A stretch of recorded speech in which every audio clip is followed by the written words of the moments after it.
Estamos aqui, Guto, Serrão, Felipe Pereira, trazendo o podcast Fute Baiano para falar exclusivamente de futebol baiano, das antigas, contemporâneo e o que está por vir também, com entrevistas muito interessantes com pessoas aí da área técnica, jornalismo, da área do futebol e trazer tudo aquilo que está dentro de campo e fora de campo também.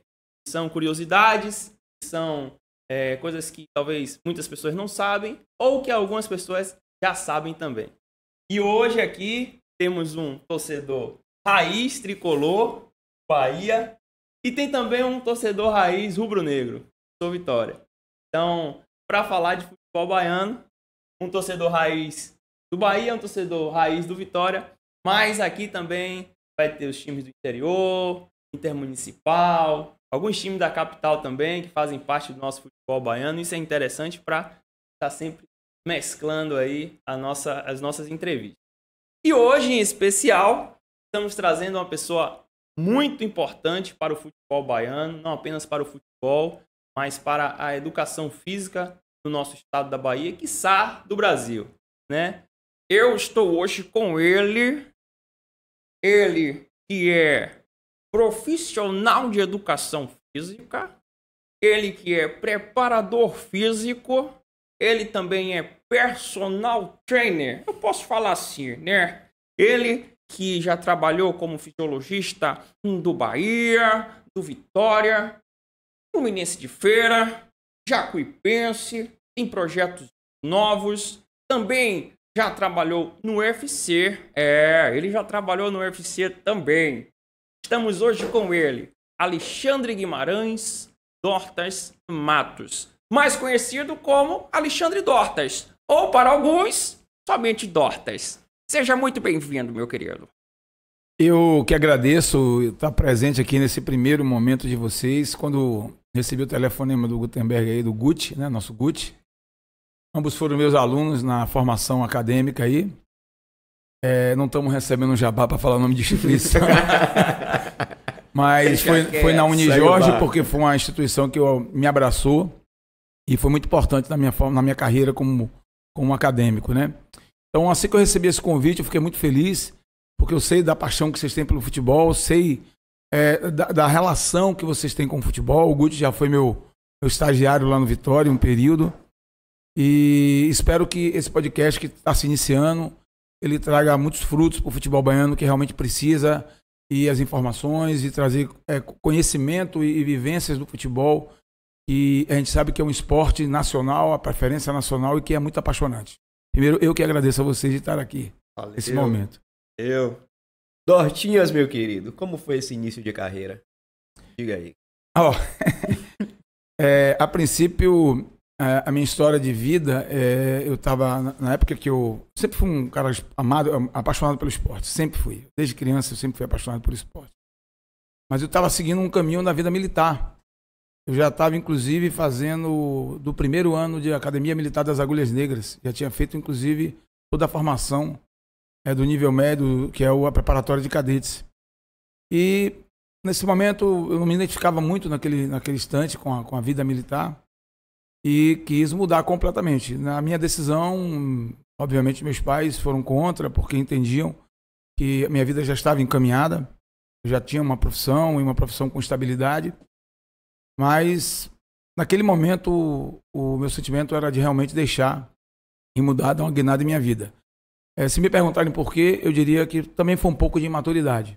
Tá? Talvez com a cabeça que tenho hoje, naquele momento, talvez eu não mudasse, até porque o que eu construí na minha vida profissional, eu poderia construir também como militar, porque existe formação dentro do Exército para isso.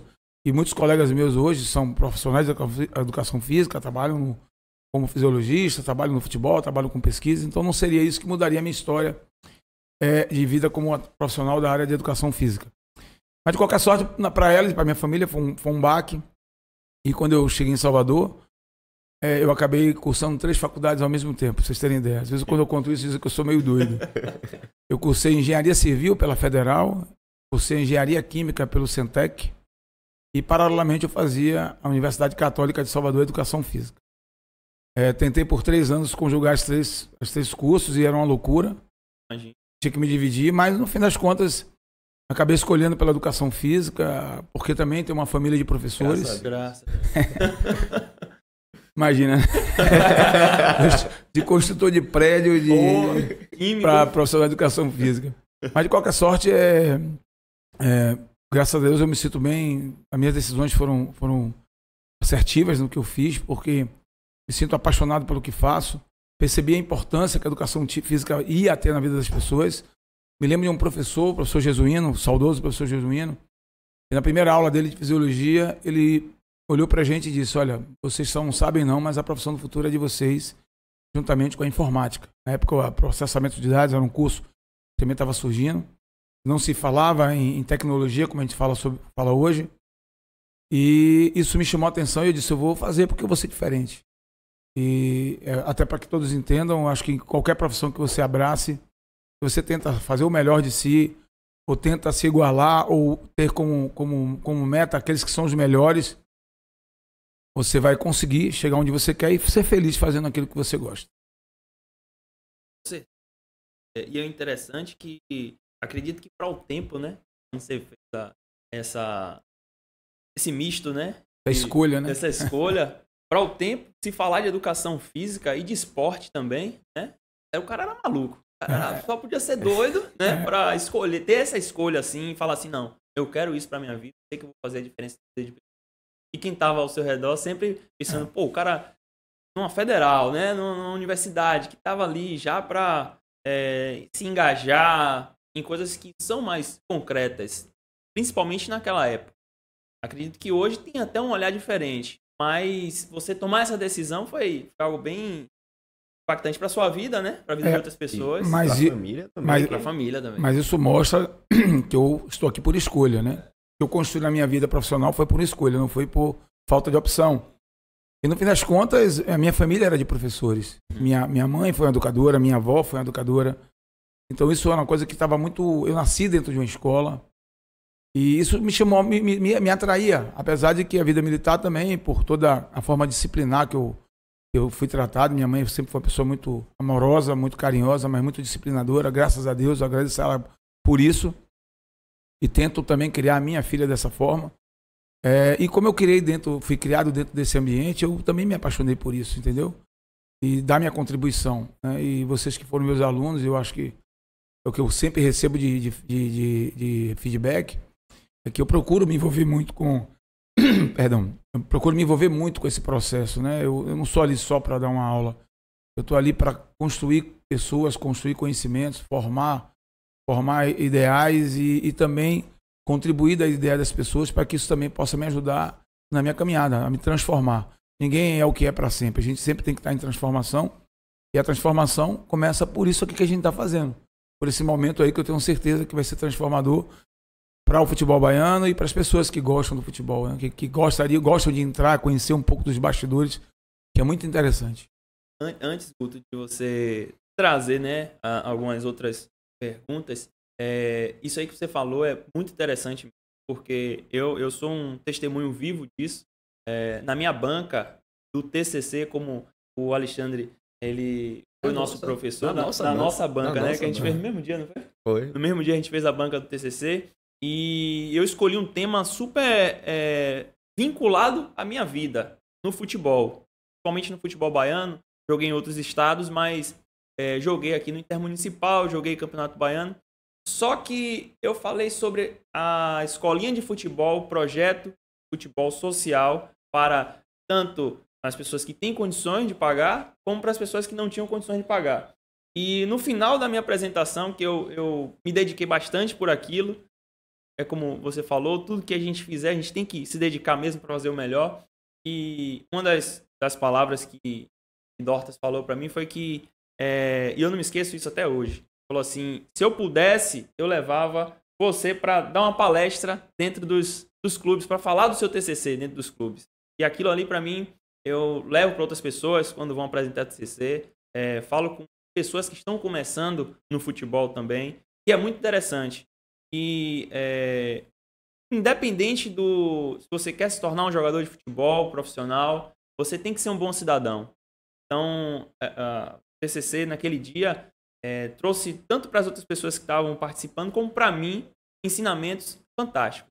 E eu agradeço, né, por essas palavras, por esse feedback. Esse é justamente o retorno que a gente busca quando a gente se envolve nesse universo que é da formação, da construção, né, de novos profissionais. Que bom que teve esse impacto aí. Com certeza. Mas você perguntou de mim, deixa eu dizer como é que eu cheguei no futebol, né? Calma, a gente vai chegar lá. Ah, é? Sim, Dotinhas, chegou no futebol, e aí? Como foi esse passo que você deu? Formou em educação física.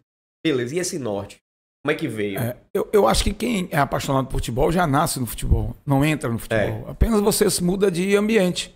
Então, a minha vida inteira eu fui apaixonado por futebol, vivia com a bola embaixo do braço, jogava na rua, jogava em tudo que era canto. Como dizer, jogou muito. Joguei muito futebol, joguei em muitos lugares. Descalço, descalço, calçado, de meia direita, de meia esquerda, quando tinha, com as duas meias.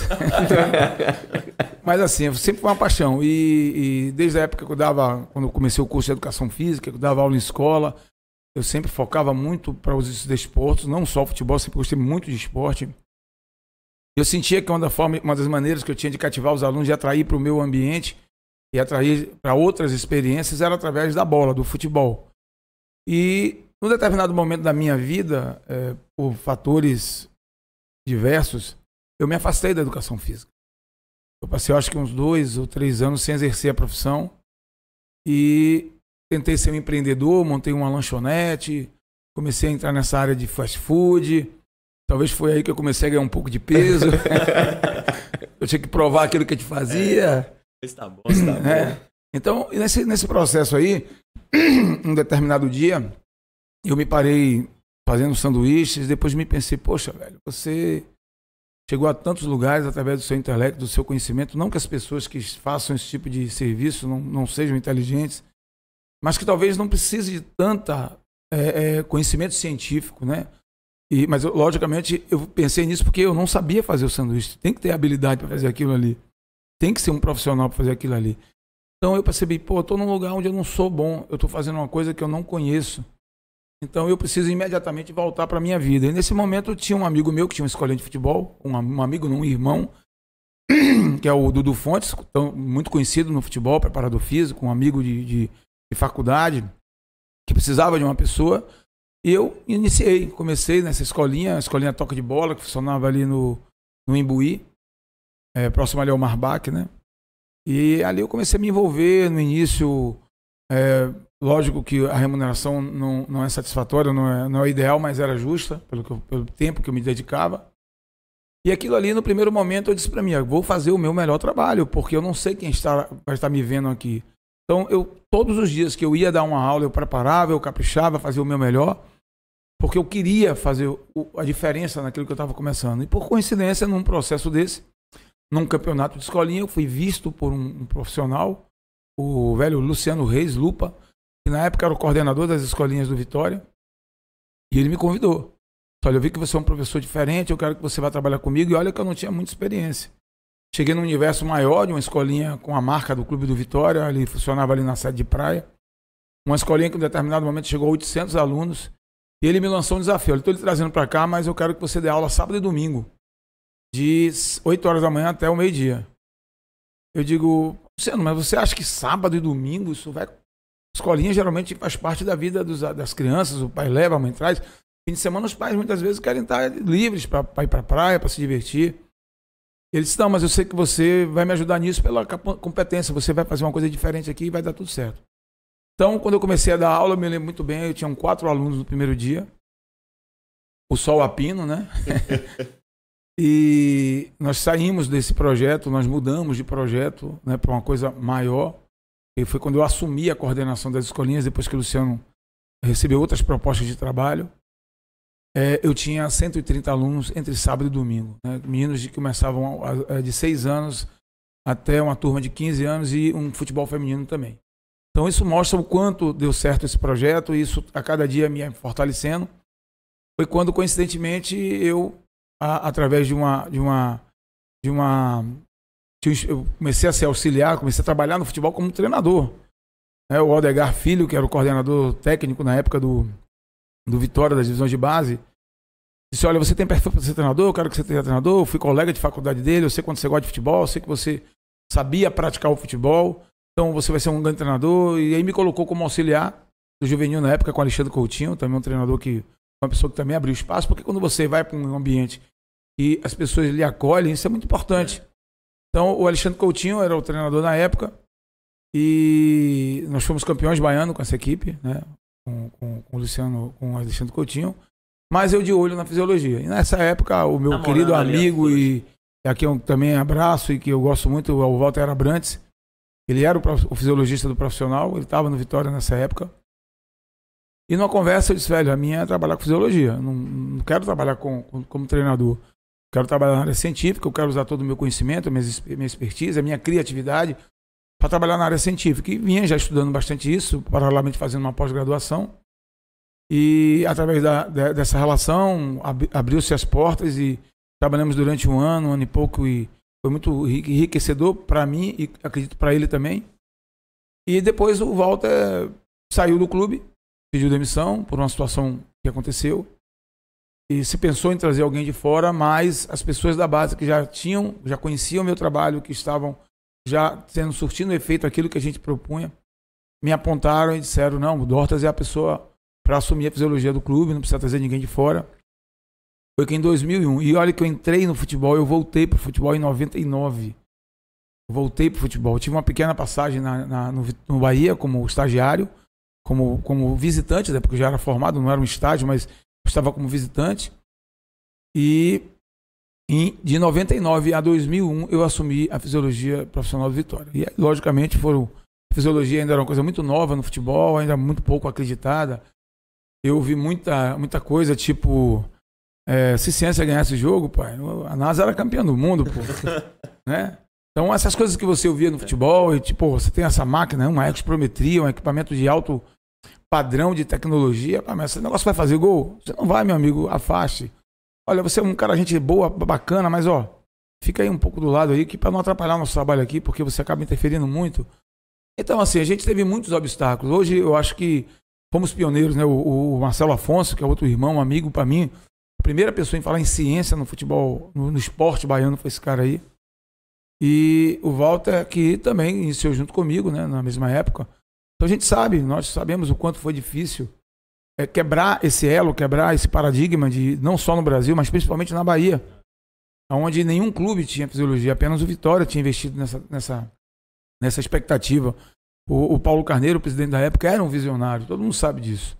Um visionário, ele via no futebol situações que iriam acontecer no futuro, e tudo que eu via ele dizer, tudo que eu via ele falar, eu via acontecer durante a minha carreira logo no início. E ao longo do tempo a gente viu que a confiança era adquirida no dia a dia. Primeiro você tinha que conquistar a confiança das pessoas que chegavam, e hoje não. Hoje a gente já percebe que todo profissional que chega no clube para trabalhar, ele já tem como referência a fisiologia, a coordenação científica, as informações. E aí você cria outros departamentos, como o departamento de inteligência, né? o de desempenho, análise de desempenho, que também se tornou novo, mais forte, e a presença da nutrição muito mais próxima ao campo, na performance, não apenas cuidando da questão da linha de produção. Então a gente viu que a ciência foi se abraçando, e lógico, a gente entende que o vôlei foi o esporte que talvez tenha trazido esse sentimento, né? Deu start para a importância de informações dentro do processo. E dentro de tudo isso a tecnologia vem acompanhando. Então hoje a gente trabalha, a gente espera que mais tecnologias surjam, a gente ficou mais importante porque a gente tinha a capacidade de fornecer informações com mais precisão, de forma mais quantitativa e qualitativa, do que muito mais intuitiva, que era como a gente começou esse processo todo. É o pensar fora da caixinha mesmo, né? Como você falou, a questão Paulo Carneiro ser visionário para uma época que não se pensava muito na tecnologia, e alguns outros administradores, dirigentes de clube que pensavam dessa forma também, da fisiologia como o futuro do futebol, né?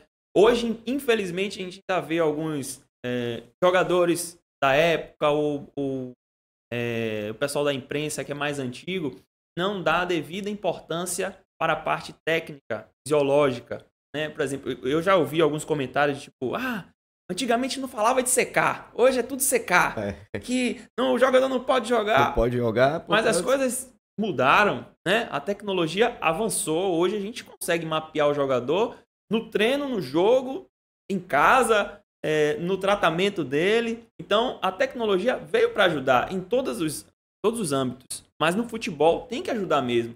Antigamente o cara se lesionava, toma infiltração para dentro. O cara machucou muito o joelho, teve muito problema de hepatite, várias doenças. Por quê? Não tinha um tratamento adequado. O cara jogava 3, 4 jogos por semana e achava que aquilo estava lindo.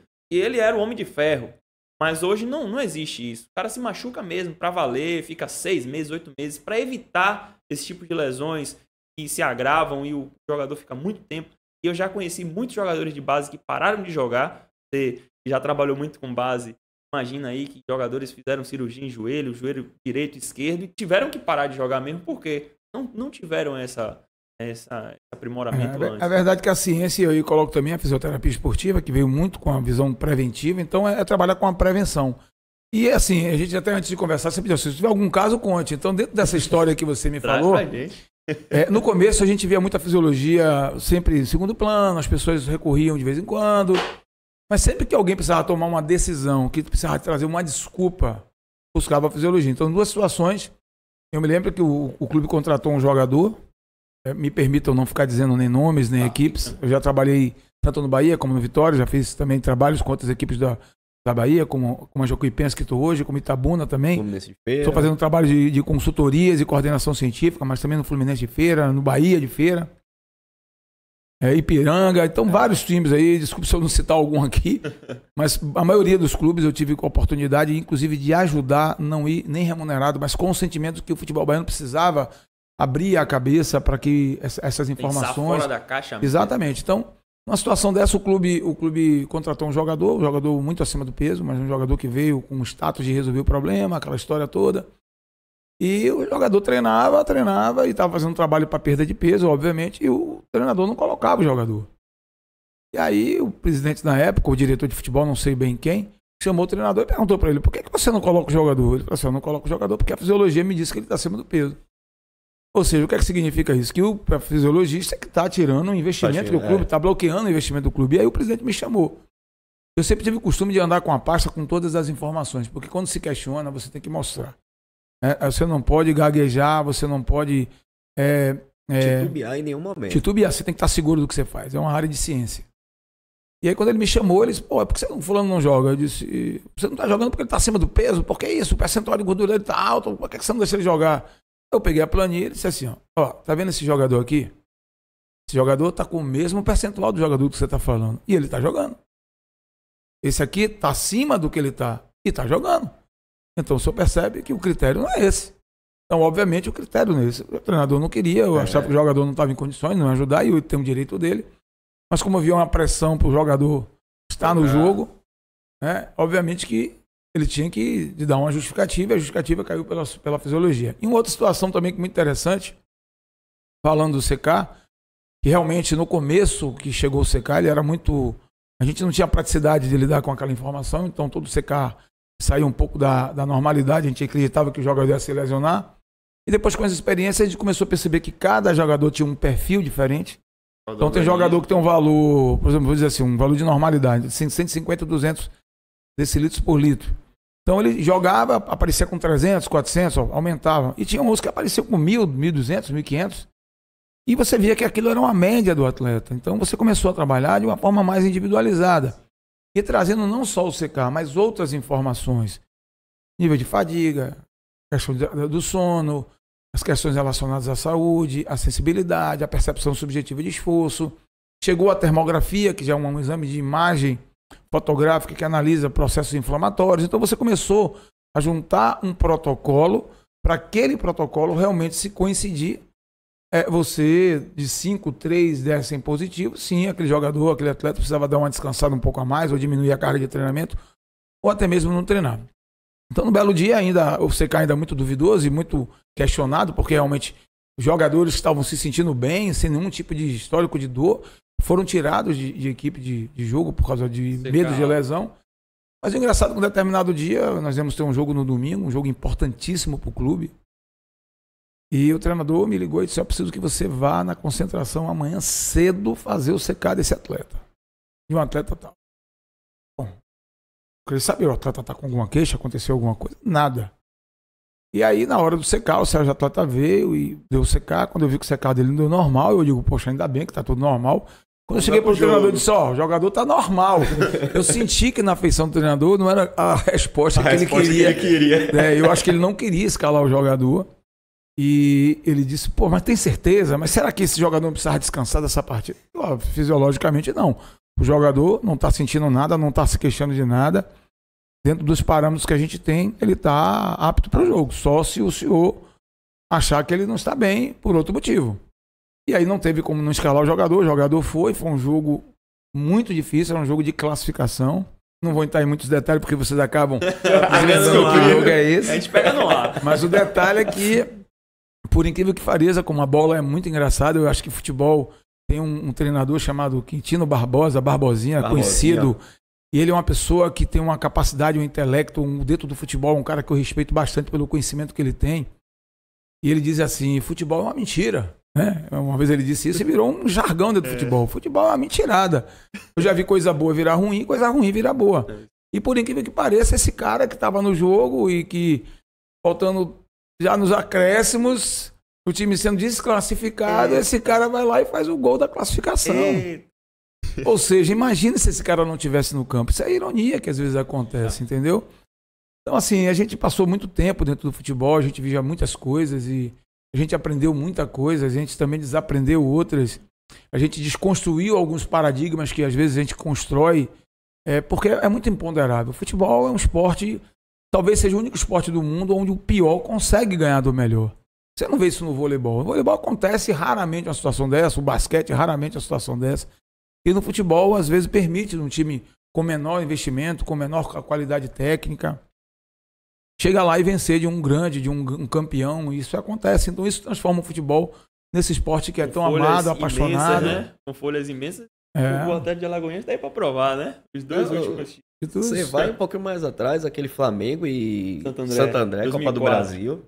Copa do Brasil dessa que nós saímos na semifinal, né? Na época eu estava no Vitória. E esse jogo, nós tivemos um jogo antes, a quarta de final, foi com o Corinthians. Tava lá. E talvez tenha sido o momento mais emocionante que eu vivi no futebol, coisa que me marcou muito. E vocês recordam, nessa semifinal, nessa quarta de final contra o Corinthians, o Vitória precisava vencer o jogo. Não me lembro bem agora qual foi o resultado de lá de São Paulo. Lá em São Mas Paulo. eu acho que foi um empate. Foi um empate 1-1. Lá, e aqui tinha que ganhar o jogo e nós jogávamos em casa. Tínhamos o Vampeta na época, nós tínhamos o Edilson, nós tínhamos uma seleção. Kleber Santana, Xavier. Era um time, né? O Nenê era o zagueiro, o Adailton. Era Adailton. Não sei se o Nenê não. O Nenê eu acho que não, nem o Adailton. Eles já tinham saído do clube. Mas era um time muito forte, né? E daí, naquele mesmo dia, daquele jogo, foi o dia do sepultamento do irmão do Edilson, né? Do Capetinho. Ele tinha sido acidentado, né? E a gente sabia o quanto o Edilson era importante naquela partida pra gente, né? Pela experiência, pela qualidade. E faltando, assim, minutos para começar o jogo, ele sai do sepultamento do irmão dele, o Eliomar, que era uma pessoa também que eu conhecia, não era muito próximo, mas conhecia. O que jogava mais bola do que o homem, viu? E essa história do futebol também, tem o China que jogava mais que Bebeto, o irmão dele. Essa história. Então, assim, são com certeza meninos, jogadores que se destacavam, mas eu acho que onde o Edilson chegou, onde o Bebeto chegou, eu acho que precisa muito mais de ser um bom jogador, né? Tem uma série de fatores. Então, o Edilson, já quase todo mundo se preparando para se organizando. Daqui a pouco entra o Edilson. Eu tomei aquele cara, o cara vai jogar, velho. Então, ele entrou na oração. Ele não falou nada. Ele pediu para não se manifestar. Mas eu vi na oração alguns jogadores falando e pedindo pela alma do irmão e agradecendo a presença dele. E vi vários jogadores chorando. O Adailton estava nessa equipe porque foi um dos que eu vi as lágrimas descerem nos olhos. Obina também estava. Obina estava. Então, foi uma coisa marcante porque a gente vê que aquilo ali, para aquele jogador, era muito mais do que um jogo. Era uma questão profissional, era pensar nos demais, é pensar no torcedor. Então, pouca gente sabe do que aconteceu, que o jogador esteve lá, mas às vezes o Edilson saiu do Vitória de uma forma talvez que talvez injusta, né? No momento, ele se afastou. Foi na época que o Vitória caiu para a segunda divisão em 2004, depois de ter feito um primeiro semestre maravilhoso. O mesmo time que a gente foi eliminado da Copa do Brasil, que foi o Flamengo, nós na semana anterior tínhamos dado 5-0. Então a gente estava com uma equipe muito forte, muito coesa, e detalhes acabam fazendo com que as coisas aconteçam, né? E aí fomos eliminados, mas foi uma grande competição, foi um grande momento do clube, né? E a gente estava presente. Esse ano foi os tiros, né? Teve a história do tiro. Essa história aí é velha conhecida. Aconteceu realmente, e na época o treinador era o professor Evaristo Macedo, que pra mim, gente, pelo amor de Deus, ter trabalhado com aquele senhor, com aquela pessoa, foi uma coisa muito grata na minha vida. Eu trabalhei com muitos profissionais, muitos. Olha, eu aprendi muita coisa com o professor Evaristo, e uma coisa que as pessoas tinham medo de questionar. Evaristo não gostava que preparador físico trabalhasse com bola. Ele não gostava. Ele trabalhava ele fechava a casinha toda, o pessoal brinca que ele até no Bahia 88 tinha a chave da cozinha, né? Não, se o clube não tem um processo, se o clube não oferece uma estrutura que o treinador precisa, ele se sente na obrigação de fazer isso. Hoje é mais difícil, porque os clubes já se preparam para receber. Eu não estou falando que o Bahia naquela época não era preparado, mas se aconteceu, é porque deram a ele essa carta branca. E se ele precisou dessa carta branca, é porque ele via a necessidade de mexer em algumas coisas. Então, o Evaristo, ele não gostava que o preparador físico trabalhasse com bola. Então, todo mundo achava isso aqui. Pô, esse cara, cabeça de antigo, esse cara não quer que um preparador físico trabalhe com bola. Hoje, o futebol moderno exige que tenha bola nos trabalhos físicos, não sei o quê. E uma vez eu tive a coragem de perguntar para ele: professor, já que todo mundo hoje levanta a bandeira que a preparação física hoje trabalha com bola, por que o senhor não gosta que preparador físico trabalhe com bola? Ele disse: meu filho. aquele jeito que eu vou te contar, meu filho. O preparador físico não se preocupa com correção. O preparador físico, ele quer botar bola para animar o trabalho dele. Ele quer que o trabalho dele fique menos perceptível, mais animado. E eu não quero que o meu atleta, quando bata na bola, quando dê um passo, faça um cabeceio, ele faça sem a preocupação de fazer a análise postural, corporal. Então hoje a gente tem a percepção, e hoje o futebol, a preparação física é totalmente integrada ao treinador. Hoje o preparador físico é muito mais um assistente de campo do que o responsável pela preparação física, já que o treino é globalizado, toda a preparação do atleta é junto com a preparação tática e técnica. Os preparadores físicos hoje mais modernos, que estão com a cabeça mais antenadas, eles fazem trabalhos técnicos para fazer o objetivo físico. Então, Evaristo estava com a razão.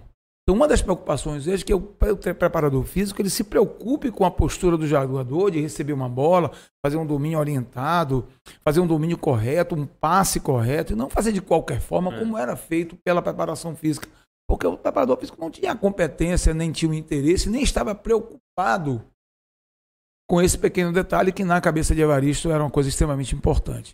Então, uma pessoa que tinha um domínio no grupo, uma pessoa que tinha uma independência para falar o que pensava, uma pessoa muito inteligente, uma das pessoas mais inteligentes que eu conheci em minha vida, na forma de se posicionar, muito pitoresco, sabe, com as tiradas assim que a gente não sabia de onde via, e que eram verdadeiras e que eram engraçadas. Eu me lembro que ele chegou contando: pô, meu filho, eu fui no arbitral agora, o cara disse que era injusto trabalhar com os times pequenos, porque time pequeno tinha que ser, era sempre prejudicado. O que é que o senhor acha, professor Evaristo? Ele disse: vai trabalhar em time grande. Ele respondeu: para resolver seu problema, vai trabalhar em time grande. E ele contava as histórias dele como jogador, como atleta, de seleção brasileira, do sequestro de um atleta argentino que jogava na Itália, como é o nome dele, na Espanha, ele é italiano. O Di Stefano, o sequestro de Di Stefano, ele contou como é que foi.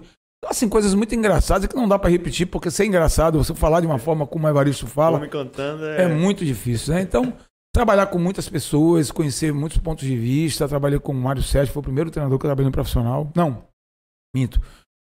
Não foi o Mário Sérgio, sim, foi o Mário Sérgio, meu primeiro treinador. Depois veio o professor Espinosa, né? Então eu tive assim o Renato Gaúcho, os mais modernos, né? Caio Júnior também, que veio a falecer no acidente da Chapecoense. O pessoal diz que o Renato não dá treino, né? Não, mas ele tem. O Renato é aquela coisa, cara. Eu acho que hoje o treinador ele é um gestor. Por exemplo, tive agora recentemente trabalhando com o professor Geninho. O professor Geninho tem 70 e poucos anos. Mas como é sereno aquele senhor, como ele é inteligente em lidar com as pessoas, como ele valoriza todo o ambiente do clube, todas as pessoas que trabalham. E, obviamente, pô, ele tem uma gestão, um match day dele, o dia do jogo dele, olhar o jogo, fazer as mudanças, orientar a equipe, mudar esquema tático, escalar a equipe. Então, isso é uma coisa que não se aprende de uma hora para outra. A gente sabe que hoje a gente tem muito profissional estudioso que está estudando e com terminologias modernas, mas muitas vezes não tem o que é importante que é o amadurecimento. Então o professor Geninho teve trabalhando com ele o Pivete, né, o Bruno Pivete, que, pô, pelo menos o cara tem um livro escrito. O cara é muito bom no campo, nos trabalhos. Então era uma coisa que encaixava e nós estávamos caminhando bem. Eu digo nós, o Vitória, em 2000 e até chegar a pandemia. Sim. Que aí teve uma interrupção, a gente vinha num momento muito bom, o time, no meu ver, muito bem contratado, e as coisas começaram a desandar, mudança de treinador, os resultados não vêm. E, obviamente, cada equipe, pela sua própria história, lida diferente com as fases de crise. Às vezes essas crises, quando elas não são bem geridas, elas contaminam e as pessoas começam a ficar inseguras no que estão fazendo, as decisões começam a serem equivocadas ou feitas no calor da emoção, e aí as coisas vão acontecendo. Então, trabalhar numa equipe num momento bom é completamente maravilhoso. Você está todo dia ali, os resultados vindo, as pessoas sorrindo umas para as outras, ou as pessoas valorizando o trabalho da outra, o ar é diferente. Quando você está num momento ruim, é completamente diferente, né? Assim, Abel Ferreira não tem momento bom ali, não. O cara parece que ele tá transtornado sempre. Mas aí eu trabalhei Mas aí ele é super inteligente. Mas eu trabalhei com um treinador que me ensinou um pouco sobre isso, que foi justamente o René Simões. Eu me lembro que o René Simões nós vimos no início de uma temporada. Que estávamos criando um monstro, né? Ele teve essa fala em relação ao Neymar. No momento do início, pela forma. Mas ele foi um momento de calor. O René é uma pessoa muito moderada, muito inteligente. Mas, de certa forma, ele falou uma coisa que a gente, em determinado momento, parecia que estava acontecendo. Mas a gente vê uma postura de Neymar completamente diferente esse ano. Pelo menos ele está pouco falado, poucas notícias negativas. Jogando muita bola. E jogando bola, e eu acho que isso é importante no processo. Focar no que está fazendo na profissão e deixar a vida pessoal do lado. E às vezes a imprensa procura muito fuçar a vida da pessoa. E todo mundo tem sua vida pessoal, todos nós aqui temos, nem por isso a gente tem que estar discutindo a nossa vida pessoal e misturando com a vida profissional. Mas voltando para o René, um belo dia a gente numa campanha muito boa, eu trabalhei com ele no Vitória e no Bahia. Então, numa dessas equipes, a gente vinha num momento muito bom, e a gente começou a perceber aquele relaxamento natural, e chegou num belo dia no vestiário, ele reuniu todo mundo e começou a dar um sabão, e reclamando, e cobrando, e todo mundo se olhando um pro outro, por que está acontecendo? E aí no final ele reuniu a comissão, e aí todo mundo assim, preocupado, o que aconteceu, o que nós fizemos? Ele disse, olha gente, não fizemos nada, continuamos muito bem, mas é importante em determinado momento a gente dar uma chacolejada aqui, porque senão a gente entra no chamado zona de conforto. Então isso foi uma coisa que mexeu muito comigo, e me disse, pô velho, isso é a coisa mais certa do mundo. Quando a gente começa a ter sucesso nas coisas, a gente começa a vencer, a gente pensa ou imagina que a gente chegou no nosso melhor momento, mas é o momento onde as pessoas estão trabalhando contra a gente. É o momento que a equipe a ser abatida. Então você começa a estudar a equipe. Então, se você não começar a vigiar e fazer melhor daquilo que você está fazendo, você começa a sucumbir. Tudo que era mentira, tudo que era verdade vira mentira. Como também as mentiras conseguem virar verdades no futebol. Não é sempre, e não vai ser sempre que isso vai acontecer, mas em algum momento isso pode acontecer, e isso às vezes faz com que o trabalho ruim, um ambiente ruim, seja talvez um momento... precisa disso, como eu já vi. Tem que ter uma briga aqui dentro para mudar, tem que ter alguma coisa, quando um jogador passar para as vias de fato com outro, como aconteceu num período na equipe que eu trabalhei, numa dessas equipes, num momento muito ruim, tivemos 4 episódios de jogadores indo às vias de fato. Então você começa a quebrar o grupo começa a se dividir, e isso não é bom. E é lógico que eu trabalhei com atletas que se tornaram exemplos para mim. Aristizábal, para mim, foi um cara que eu sempre cito. Rodrigo Grau foi um cara que eu sempre cito. Mais recentemente, agora, eu digo sempre ao Caif, é você, o volante da Jacuipense. Digo, você vai entrar no meu caderninho, você vai entrar naqueles jogadores que me chamam a atenção pela postura, pela forma com que lida com a profissão. Por mais velho que estejam, por mais amadurecido que estejam. Eu trabalhei com muitos atletas. Trabalhei com atletas que foram tetracampeões mundiais pelo Brasil, pentacampeões mundiais pelo Brasil. Trabalhei com o Edilson, trabalhei com o Vampeta, com o Ricardinho, com o Clebson, Mazinho, foi da minha época. Então, trabalhei com o Maestro, com o próprio Aristizábal, que era um jogador de seleção. Só fera. Trabalhei com atletas que viraram jogadores de seleção. Então, a gente teve a oportunidade de lidar com esse público. E eu comecei a perceber que existe uma diferença. Principalmente quando eu fui pro UFC, que vocês colocaram aqui. Eu trabalhei com o Júnior Cigano, que foi campeão mundial. você começa a ver que existe uma diferença no perfil de um atleta vencedor. Esses caras têm um nível de foco, não é ser campeão só, é como vai ser campeão. Muita gente no esporte coletivo, todo mundo vai junto do título, mas você sabe que você tem que ter pessoas ali dentro que têm posturas de campeão, que acreditam naquilo, que se preparam para aquilo e que levam os demais, que acolhem. Às vezes tem um jogador que é craque, de faz diferença, mas não tem disciplina, não cuida do próprio corpo, não aceita um convite, leva os demais. Então, é por ser um líder, por ser uma marca, por ser pouco questionado. E quando a pessoa começa a ter um insucesso no futebol, o que acontece? Jogadores vivem de fases, e o torcedor nisso, ele é passional, ele vai, ele ama, ele vai, ele ama. Eu vejo muita torcida do Bahia hoje criticar o Patrick, né? Estou aqui com o torcedor do Bahia também. E eu vejo muito nos últimos dias, se critica, e de repente, por que todo treinador que chega bota esse jogador? Talvez a importância desse atleta em campo não está na vista do atleta, não está na visão do torcida. Apesar de que eu entendo que a torcida, ela não é burra, ela é inteligente. A torcida sempre aponta e ovaciona os bons jogadores, porque são aqueles que trazem resultado. Porque o jogador, às vezes, o torcedor às vezes não sabe, é o que acontece dentro dos bastidores do clube. Qual a importância daquele indivíduo dentro do elenco, dentro do clube, dentro de campo. É uma das coisas que Anderson falou antes de sair, né? Que Patrick era aquele cara que vinha buscar a bola no zagueiro, sabia fazer aquele passe, então ele não tinha uma pessoa no elenco que fizesse aquela função. Então por isso que... E assim, a gente vê, todos os treinadores que passam, escalam ele.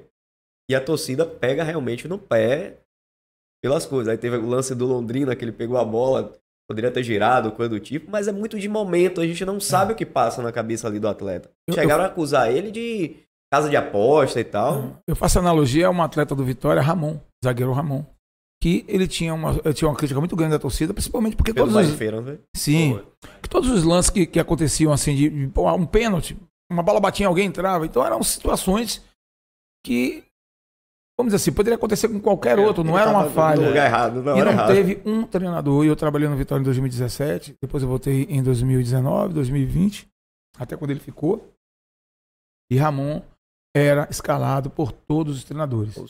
Às vezes é assim, o jogador deixa ele um pouco afastado, porque o jogador, para poder a torcida não sei o quê. Ele foi pro Cruzeiro. Foi pro Cruzeiro titular, foi pro Atlético Goianiense titular. Então, é um atleta que enche os olhos pela capacidade que ele tem de marcação, pela construção. Diferenciado, né? Hoje, o futebol mudou muito, que você precisa de um zagueiro e precisa de um goleiro. O goleiro hoje, ele joga com os pés. Ele faz parte do jogo. E se você não tem um goleiro que jogue com os pés, seu time vai estar o tempo inteiro sem a bola no pé. É um jogador a menos em campo. Exatamente. Ele é um jogador que às vezes dá o suporte, que faz o... E os zagueiros, eles não podem ser mais aqueles arrebatedores que toda bola que chega, senão você não tem a fase de construção. Bate e volta. Bate e volta e você cansa a equipe e, logicamente, você sendo mais atacado, você tem mais possibilidade.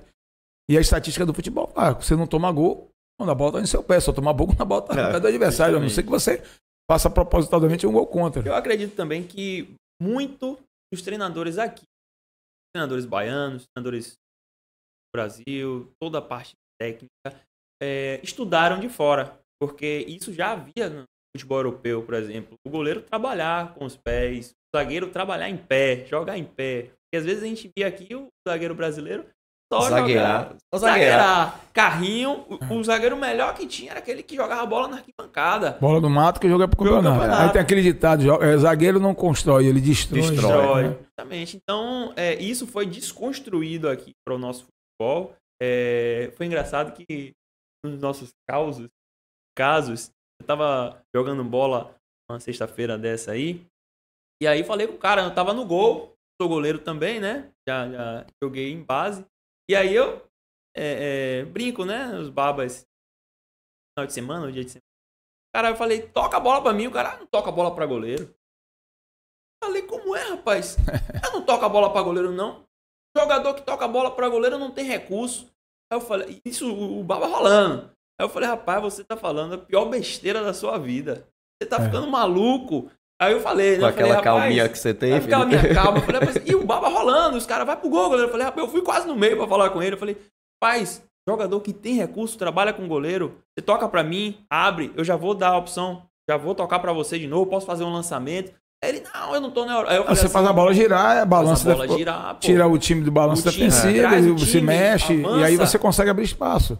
Quando você falou uma coisa que eu acho importante, que o futebol brasileiro antigamente, que se você chegou da Europa, isso é uma coisa que me incomoda, mas que também se casa com o que eu estou lhe dizendo em relação a ficar numa zona de conforto. O Brasil, 5 vezes campeão do mundo, o futebol brasileiro sempre considerado o melhor futebol do mundo, e o futebol brasileiro, durante todo esse processo, a única coisa que teve de contribuição, ao meu ver, foram as situações de individual, a capacidade técnica individual de cada atleta, que faz diferença.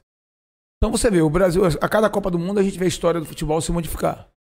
Então em 70 nós fomos campeões com uma seleção maravilhosa, tecnicamente. 74, você já viu uma seleção muito parecida com a de 70, com a ausência de Pelé, obviamente, mas que perdeu para a parte física, para a parte tática. Você tinha a Holanda, com a laranja mecânica, você tinha a Alemanha, né? Você tinha a própria Polônia, que foram os 4 colocados, o Brasil ficou em quarto. E em 78, e você vai vendo a evolução, e sempre a gente trazendo, copiando o que os europeus fazem. E por que eles estão construindo novos conceitos? Porque eles começaram a perceber que pela técnica eles jamais venceram os brasileiros.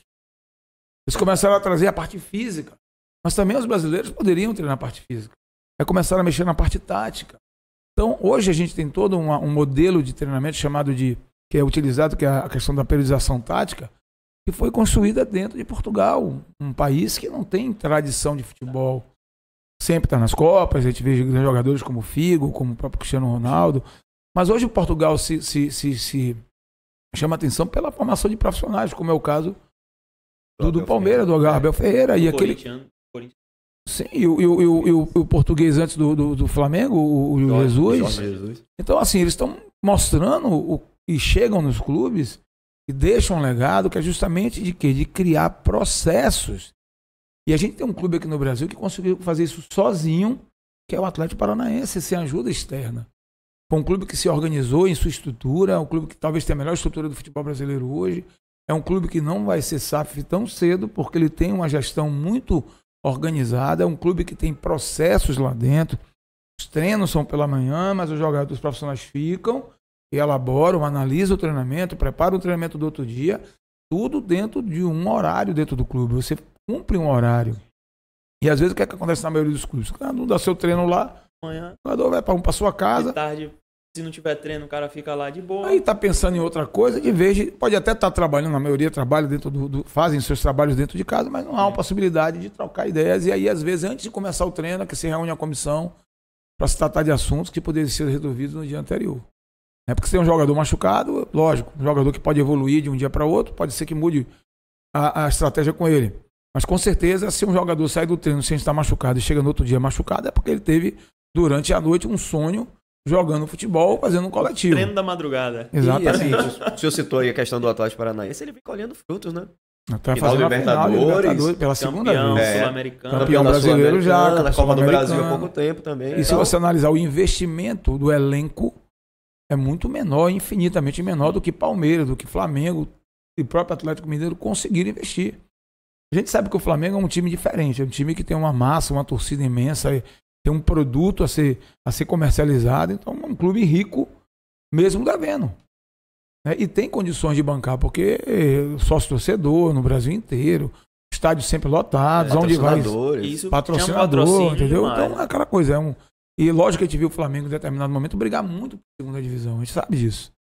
Teve um ano que o Flamengo não caiu para a segunda divisão porque a Portuguesa, o Flamengo e o Fluminense ficaram ali para ver quem caía, e a Portuguesa deu um vacilo do jogador, que agora eu me esqueço o nome dele, mas que Everton, que trabalhou comigo também na Vitória. Encerrou a carreira dele. Pois é, mas o jogador não teve culpa. Mas é isso, um erro. O jogador não teve culpa. Um erro besta, pode-se dizer, Mas... e que ele foi... É porque tem locais no clube que você não pode ter amadores. Né? Por exemplo, na parte de controle, a supervisão de atleta, quem cuida de cartão amarelo, quem faz inscrição, quem renova contrato, não pode ser amador esse local. E Guto Ferreira falou, disseram que o jogador estava apto, eu levei ele pro banco. Qual a culpa que eu tenho? Ficaram culpando ele. Não é o treinador que tem que estar averiguando se tem número de cartões, ele tem que estar focado em outros problemas. O treinador ele já tem muita coisa para resolver, já tem muita coisa para gerir. Então é por isso que dentro do futebol você precisa profissionalizar, não tem lugar mais para Até assim, dentro antigamente eu vi os médicos serem, quem é um médico amigo do clube, o cara vem aqui quando pode. E hoje você precisa do médico antes de começar o treino, porque a gente precisa de algumas opiniões, algumas decisões, que depende do olhar clínico do médico, e um médico experiente. É o que o Flamengo faz hoje. É um médico que veio ver o futebol, que está no dia a dia. Não é um médico igual, o cara é ortopedista, ele não vai saber lidar com o dia a dia do futebol. Desportiva. Não, tem que estar dentro, tem que ter vivência, ele tem que aprender como qualquer outro profissional. O Atlético Mineiro é da seleção, não é isso? Ali já inclusive uma herança que o pai dele também foi. E também um dos caras, né? O Lasmar, né? O Rodrigo Lasmar. O do Flamengo é Tanuri agora. Tanuri, mas também era o... Como é o nome dele? Mas, na verdade, o Tanuri é um cara que está envolvido não só no futebol, mas está envolvido também no UFC. Ele também é o diretor médico da Atlética no Brasil. Assim, é importante que você tenha cerque a você. Então, lógico, assim, quando a gente vai ganhando experiência no processo, e obviamente, hoje nenhum treinador, nenhum jogador, ninguém vai para uma equipe de futebol sem fazer uma análise. Quem está aí, quem é fulano. Porque é um ambiente hostil. Futebol é um ambiente complicado. Porque é um ambiente que a produtividade não vem só do trabalho. O resultado nem sempre acontece paralelo a um bom trabalho. E, infelizmente, quando os resultados não vêm, as pessoas começam a apontar. Eu costumo dizer que o futebol é um local que mexe com 3 coisas. Vê se cada uma por si só já não é conflitante. Com paixão. Então, existe o passional ali dentro. Mexe com a vaidade, porque é um ambiente de visibilidade. E mexe com dinheiro. Então, são 3 coisas que, independente de uma das outras, elas já criam um ambiente de hostilidade, de disputa. Imagine colocando as 3 juntas, entendeu? Então, é muito importante que você esteja no seu ambiente pessoas que você confie. Um dia desse, o professor Lisca estava falando que ele não abria mão de levar a equipe dele, e hoje é muito mais difícil, porque as equipes estão montando as suas estruturas, e não é bom também trocar, vamos olhar para os 2 lados. Você tem um profissional, uma área, por exemplo, a parte física do clube é do clube, não muda a metodologia, só muda, na verdade, a filosofia do jogo. Mas a estrutura de trabalho, as ferramentas, os processos, tudo está muito bem organizado. Quando você troca um profissional da equipe ali, o cara traz as ideias dele, naquilo que ele confia, já mexe. E as mudanças nem sempre são bem-vindas, por melhores que sejam. Porque a gente sabe que a gente precisa de adaptar o atleta a mudanças de filosofia de trabalho. O profissional chega no clube e quer mudar toda a história, por exemplo, de como está treinando, fazendo treinamento físico. Se ele não fizer de uma forma gradativa e que vai demorar muito de ter o resultado, ele vai fazer e os jogadores vão sentir desconforto muscular, vão sentir cansaço. Quer dizer, vão se desabituar ao que estava fazendo, e isso vai trazer problemas. Mas também entendo que quando um treinador chega num clube, e eu tenho um amigo meu que hoje ele é comentarista, o Nelson Gosta, para mim, uma das pessoas mais preparadas no futebol que eu conheço. Todas as vezes que eu preciso tomar algum conselho, de alguma atitude que eu tenho que tomar, a primeira pessoa que eu ligo é para ele. Né? Consulto ele porque eu sei que é uma pessoa que tem uma visão muito, muito aberta, uma visão muito profunda do futebol, ele consegue enxergar de uma forma muito grande. E ele dizia, na hora que o time perde... Eu estagiei lá, era ele. Ele era o coordenador. E na hora que ganha, todo mundo ganha. Né? Eu já vi de torcedor aquela história, o time ganhou, mas também eu fui com a minha camisa da sorte, botei a camisa da sorte, não tem como perder essa camisa, eu até brinquei com o torcedor, por que você não avisou pra gente? A gente passou a semana tenso, rapaz, treinando.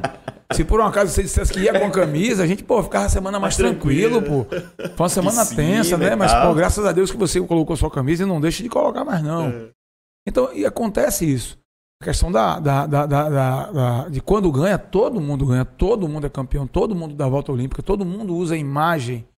Né? Você pode ver todo mundo nas redes sociais colocando a imagem da medalha, do título, do troféu.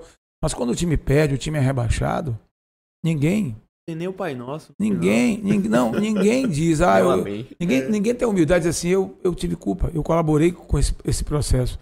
Não, porque o treinador sempre sobrecai sobre o treinador. O treinador não escalou, o treinador escalou errado, mudou o time errado. Poderia ter feito isso, poderia ter feito aquilo e... Então, quem paga é o treinador. E quem paga são as pessoas que estão com ele, porque são eles que vão ser demitidos. Então tem pessoas que no futebol vivem os resultados, mas passam à margem dele.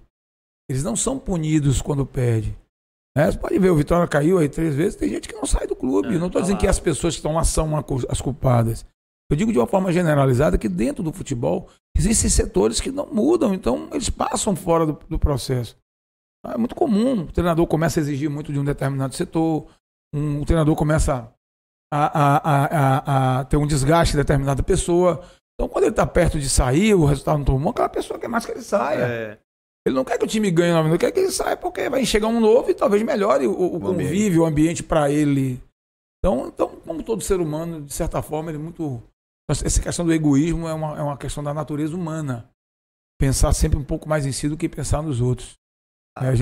Abrindo um parêntese aí, Dó, que você falou, essa questão do ambiente. 2017. Chega a Pet. Como diretor, não foi?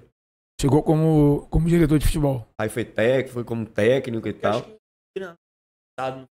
Não, o treinador era Argel. Nós tínhamos feito primeiro o melhor semestre do Vitória. Foi o mais vitórias, mas realmente o Vitória não vinha fazendo uma partidas assim vistosas. Você tinha saído pro Bahia na semifinal do Nordeste. Aí na semifinal, nós tínhamos uma semifinal, nós tínhamos nos classificado para a Copa do Brasil. Nós tínhamos nos classificado para a semifinal do Baiano e semifinal do Nordeste. Então, um time que todos os calendários estavam cumprindo de forma correta. E aí perder, a gente costuma sempre dizer, o Bavi não é um campeonato, não é um jogo. É um campeonato à parte. É um campeonato. Então o Bavi pode demitir um treinador, como pode dar moral e pode mudar a história de um time que está mal no campeonato, ganha um Bavi, ele cresce, um time que está bem, perde um Bavi, ele cai, o treinador fica dá muita desconfiança, porque é um campeonato à parte, porque mexe muito com a paixão das torcidas. Demite. Não contrata, mas demite. E nesse ano o Argel, como tinha sido eliminado da Copa do Nordeste, vou dizer a você, foram jogos que realmente o Vitória sofreu muito. Ele sai, Argel sai, e aí o Wesley assume para as finais. E o Vitória tinha jogado tinham tido 3 Bavis. O primeiro Bavi foi ganho pelo Vitória, na Fonte Nova. Não, Hernani quebra a perna? Acho que ganhou o primeiro Bavi, ganhou o segundo Bavi, que foi a primeira semifinal. Essa semifinal. E perdeu o terceiro Bavi, que eliminou a Argel. Mas assim, o professor Argel era um cara que eu tive uma relação maravilhosa com ele. É um profissional que ele é muito exigente, ele é um cara que está sempre tempo, que energia. Eu nunca vi um cara com tanta energia. O tempo todo cobrando tudo, cobrando a todos, mas com um excelente ambiente com os jogadores. Ele vinha se desgastando um pouco com a diretoria e com a própria torcida por causa, não dos resultados, mas da forma com que o time jogava. E a gente tem que entender, e foi provado que esse elenco também não era o melhor elenco da história, né? Tanto é que brigou para não cair. Então, aí veio o Wesley, né, com a saída dele, o Wesley que hoje está no Atlético Paranaense como auxiliar de Filipão. Isso mostra o quanto a gente produz grandes profissionais na Bahia. A gente vê o João Paulo, que é o gestor do Palmeiras, só levando daqui para lá, o preparador físico e convite que às vezes alguns não aceitam porque estão em condições melhores aqui em equipes profissionais. Preparador de goleiro. 2 atletas que preparador de goleiro, 2 preparadores de goleiro são baianos, preparadores físicos são 2, treinadores são 3. É o Luciano, outro é o Ricardo Palmeiras. Então, foi do Bahia, não foi? Foi do Bahia, foi do Vitória também. E tem 2 atletas também lá foi na minha época. Eram 13, 14. Jota e Talisca. E nós temos muitos jogadores que são do Jacuipense que hoje estão. Nós temos aquele menino Danilo, ele foi jogador do Cajazeiras. Então você vê que a captação. Saiu daqui como ruim, né? Como os profissionais aqui. O Passarinho hoje é o observador técnico do Nordeste. Eles têm os baianos, Passarinho profissional, o Sérgio Passarinho. Do Palmeiras, né? Hoje é do Palmeiras, foi do Vitória, era treinador de goleiro lá na época. Então o Palmeiras é formado pelos baianos. Primeiro que são pessoas da confiança de João Paulo, que eles sabem que vão estar ali sustentando, segurando em qualquer crise, caso haja. Porque o problema é esse, é viver na crise. Viver num momento bom, todo mundo é gente boa, todo mundo tá ali. Como eu disse a vocês, o futebol tem essa dicotomia. Então, enquanto isso, a gente vê o caminho inverso do futebol baiano. Uma burocracia para se contratar um treinador hoje. Hoje tem que fazer prova, tem que fazer entrevista. E quando na minha época de formação de base, que eu me orgulho muito de ter sido da base, passei um ano na base do Bahia e tive minha história na base do Vitória, onde o profissional era formado lá. Então você abria as portas e os profissionais iam para lá, estagiavam, muitas vezes sem remuneração, aprendiam e dali mesmo eram aproveitados com a cultura do clube. E hoje não, você não sabe de onde vem um preparador físico, não sabe de onde vem um treinador, não sabe a história do cara, mas o cara veio, apresentou boas ideias e logicamente acredito que por merecimento, mas você começa a quebrar uma coisa importante que é a história. É como o Rodrigo Santana, que é um amigo, um irmão, preparador hoje do profissional do Vitória, ele diz: futebol, meu amigo, o cara tem que ter raiz na chuteira. Ele tem que crescer naquilo ali. Então a gente sabe o quanto hoje é importante a análise de desempenho, quanto esses profissionais estão contribuindo, mas eles estão dentro de salas com ar-condicionado, sem viver e chegando muito rapidamente a um futebol profissional. E muitas vezes tomando decisões dentro do profissional sem ao menos ter tido uma experiência de vida. Como a maioria tem. E chegam, então isso conta. Não é que eles não são capazes, não são competentes, e não é que não deem boas ideias. Mas são responsabilidades que são pesadas para pessoas ainda talvez sem a maturação para isso. Né? Com vontade, com competência, com interesse, com conhecimento, mas sem a experiência. A experiência não se ganha de uma hora para outra. A experiência só se ganha com o tempo. A vida, você dentro da sua vida você vai ter experiência. A gente sabe disso que a gente lida com os jovens, né? Então a gente sabe que o jovem ele é dono da verdade. Né? E eles acham que o mais velho pensa diferente porque passou da época. É ultrapassado. Né? E não é isso, é porque você tem uma visão diferente daquilo, porque você já viveu aquilo, já passou por aquilo, já viu consequências daquilo com você e com outras pessoas.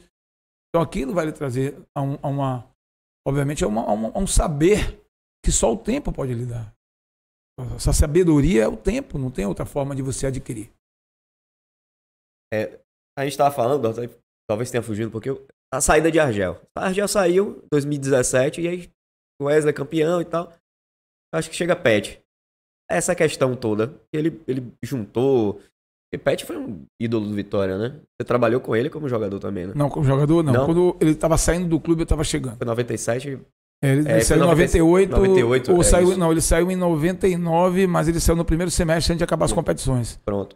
E aí ele chega com aquele status de ídolo todo, mudando bastante coisa ali no clube, diretor, técnico. Meio que impondo, né? Algumas coisas assim que eu me lembro até hoje, a imagem, reunindo com você no gramado, você, Tanajura. E ali, pra mim, tipo assim, era aquele negócio de... meio que impondo algo, coisa do tipo, porque ele tinha chegado, o time, beleza, não tava jogando bem, mas tinha resultado. E o Bavi foi realmente aquele negócio do divisor de águas. O time foi campeão baiano aquele ano. Foi campeão com o nas outras duas partidas com o Wesley, nós fomos campeões baianos em cima do Bahia, na Fonte Nova, inclusive, no Barradão. Empatamos na Fonte Nova e empatamos no Barradão.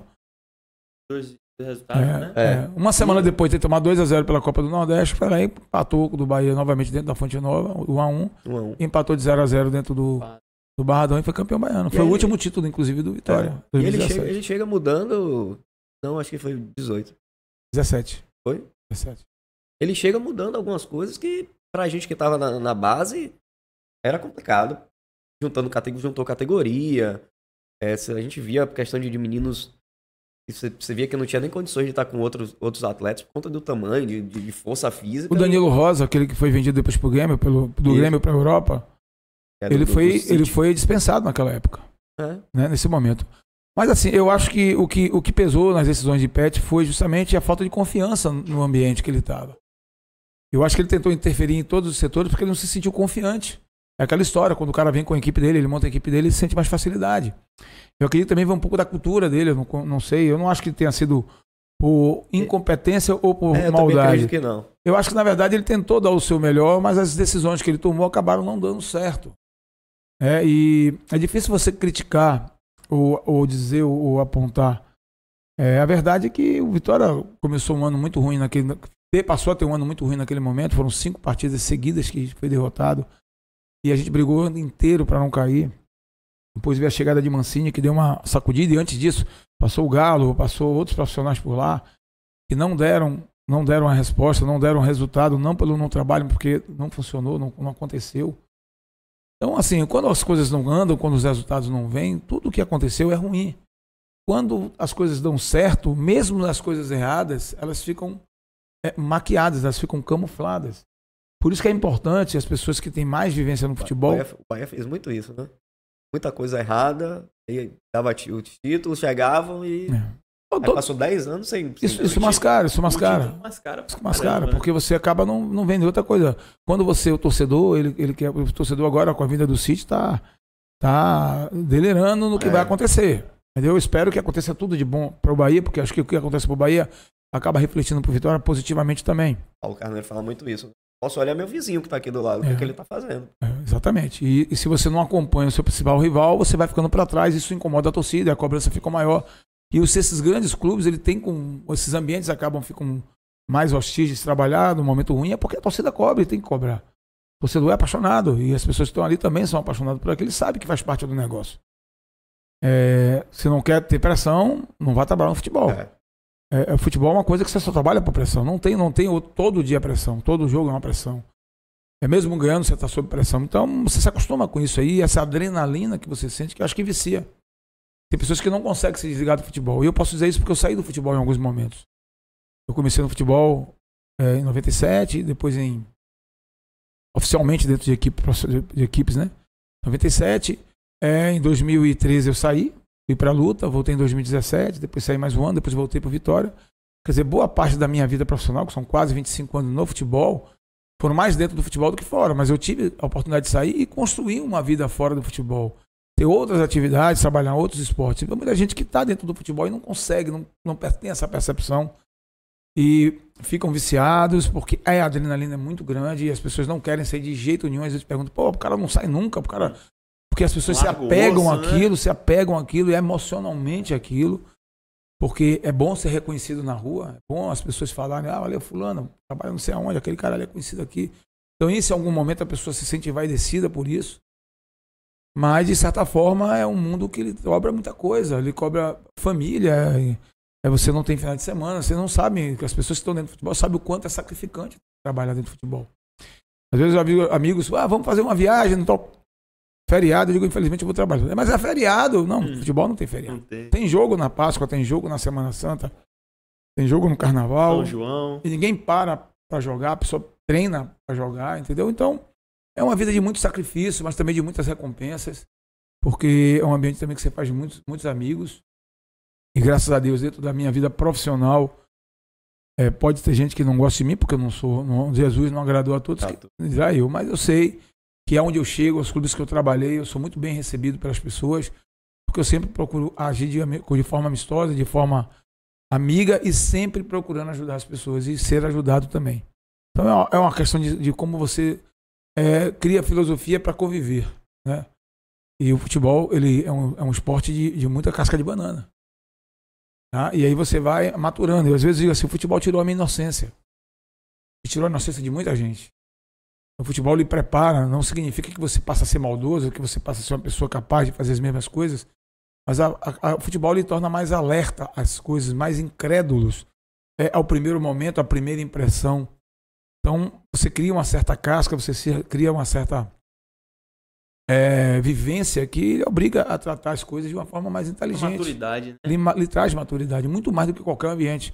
Você fala assim, todo ambiente de empresa tem concorrência, é verdade. Todo ambiente de empresa tem. Mas quando todo mundo ganha junto também. Né? E futebol, nem sempre o bom trabalho acaba num bom resultado. Dora, você sai do Vitória naquela queda da Série C, não foi? Isso, em 2019. Não. 2006. 2000. Não. Você sai antes? Não, na primeira queda do Vitória em 2005.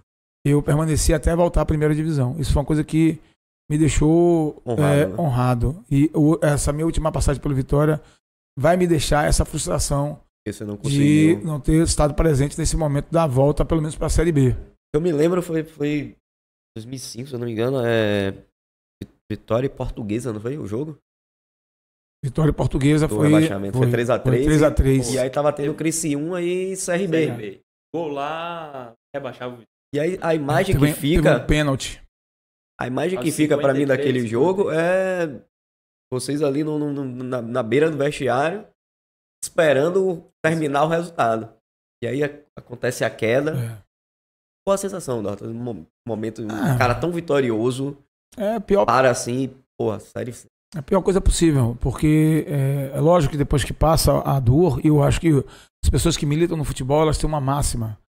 O importante é o próximo jogo. Comemore a vitória, chore a derrota, mas não demore muito tempo para virar sua chave. Tá? Então, quando a gente ganha uma partida que a gente entra em euforia, no outro dia a gente tem que já esquecer a euforia e pensar no próximo adversário, e aí esquece aquilo. Aquela euforia não pode ir para dentro de campo. Como também quando a gente perde e a gente está sentido, a gente está aborrecido, aquilo também tem que virar. A gente não pode levar esse pessimismo para o campo. Então, naquele episódio ficou até marcada uma imagem, a televisão mostrava a minha figura E antes de dar tristeza, veio uma comemoração. Isso. Alguns até associaram, porque o Bahia tinha caído, e não foi isso que aconteceu. Associação foi essa. Não foi essa que aconteceu, porque nós estamos acompanhando 2 jogos, na verdade, e não era o do Bahia já tinha caído. Já tinha acabado o jogo do Bahia. Os 10 minutos de minha vida que do céu, do porque inferno ao naquele céu. Naquele ano caíam 6, né? Isso. Teve uma reformulação E do o campeonato. Vitória vinha até bem no. Isso. Vitória foi o último a cair. Vitória veio, tipo assim, acho que de 4 derrotas seguidas. E aí culminou com esse empate, se eu não me engano, com a Portuguesa. E assim, o Vitória tava brigando entre pra chegar e o rebaixamento do Bahia naquele ano não estava favorecendo em nada ao Vitória. Porque o Vitória não caiu por causa do Bahia. Entendeu?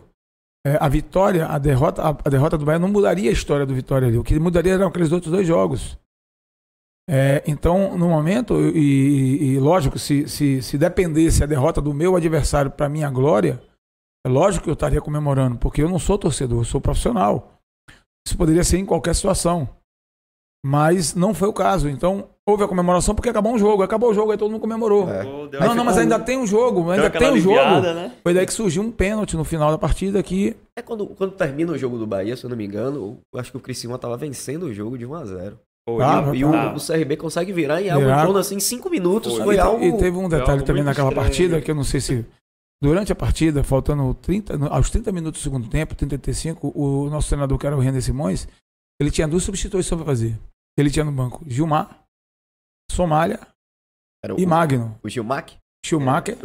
Somália, aquele atacante do São Caetano e tal. E do São Caetano, aquele grandalhão que foi... Grandão, magrão. E tinha o Magno, que era um meio de aproximação, meio atacante.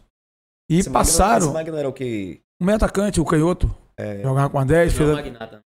Não. Ele é do Pará. Pará, isso. Ele veio do Passandu. Então, ele tinha algumas opções e tinham 2 substituições para ser feitas ainda. Então, veio uma informação para o banco de reserva, não sei de onde, que os resultados estavam resolvendo, que a gente já tinha acabado o problema, que a gente não ia cair mais. E, inclusive, a gente percebeu da própria Portuguesa também a Portuguesa estava classificada. Em 8º lugar, já estava classificada naquela época era o mata-mata. Não, era o mata-mata, o primeiro com o 8º e aí... Não, eram 2 grupos de 4.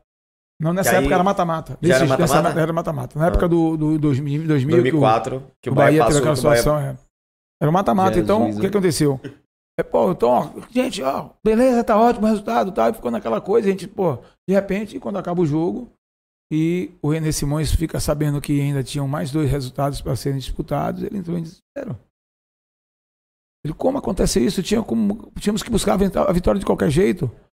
Não, mas vai dar tudo certo, e acabou não dando certo, e aí a gente vê que futebol não dá para, quando você entra em campo, não dá para você vivenciar o resultado de fora, você tem que fazer o seu ali, seja independente que seja. Outra coisa que eu não acredito no futebol é essa questão das bets, não sei o que tem as... Casas de apostas. Casas de apostas, não falei o nome da bet, mas não, tô dizendo que a bet faz nada errado, não.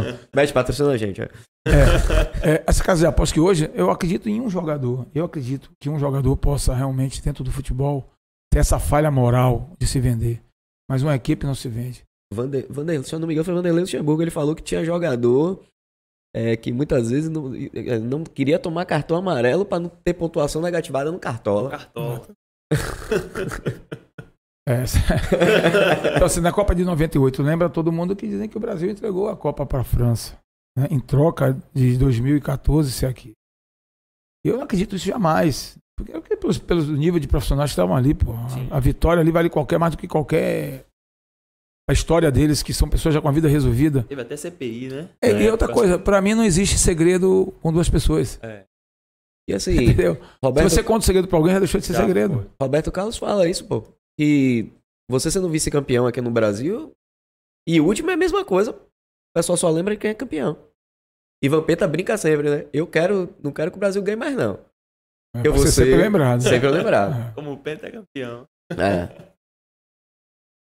Então, assim, Dotas, a gente vai fazer questão dos patrocinadores aqui, senão eles pegam a gente. Importante, e já peço aqui os meus garotos aí, meus alunos, os meninos estão começando agora um projeto, e abracem, porque é uma coisa muito séria, são pessoas leves, são pessoas do bem, pessoas que têm uma dignidade, né?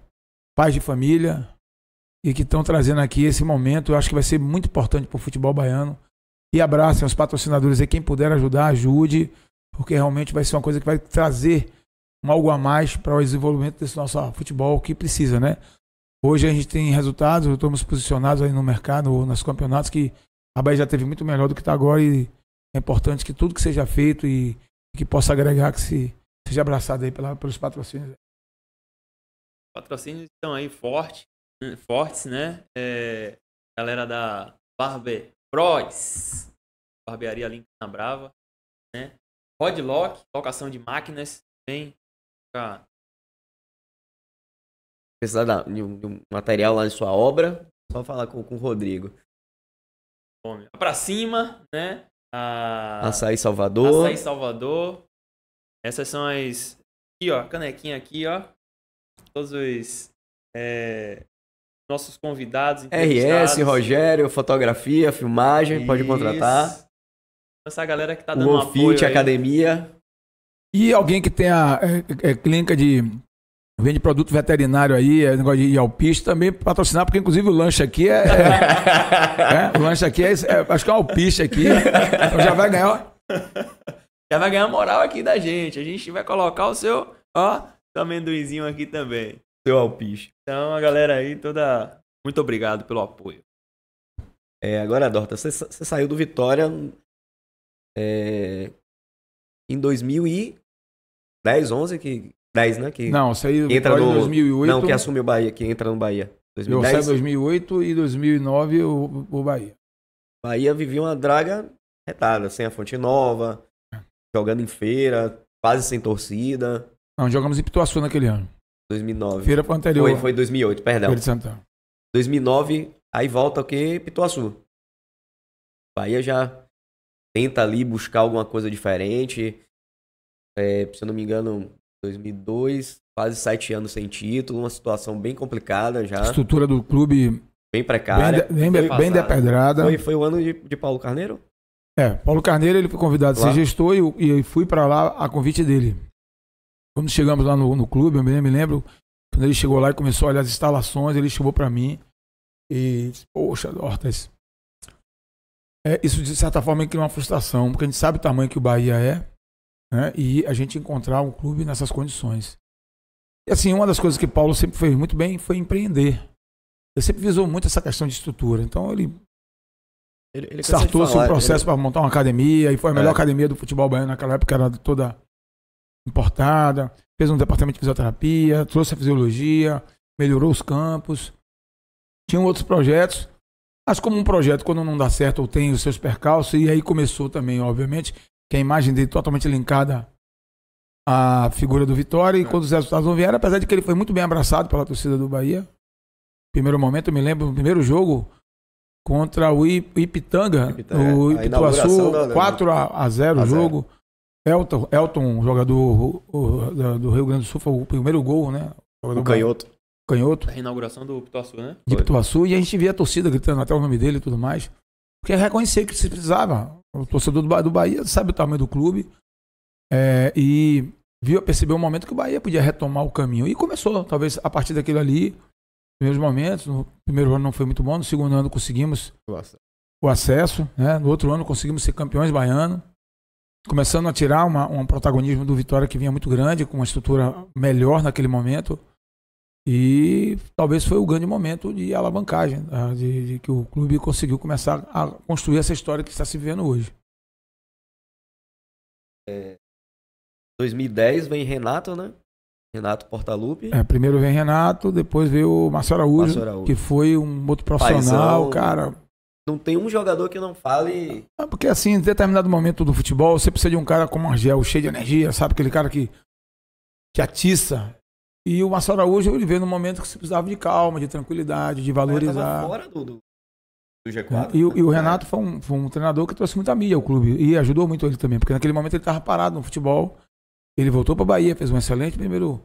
depois se eu não me engano, ele foi treinador depois do Falcão. Não sei se eu estou me enganando agora. O Falcão foi campeão baiano, o Renato entrou logo depois, começou o Campeonato Brasileiro, e aí, depois do Campeonato Brasileiro, ele foi receber o convite do Grêmio, foi pro Grêmio, e aí... Não, o Falcão é 12. Falcão é 12, foi o campeão de 2012. Então, exatamente.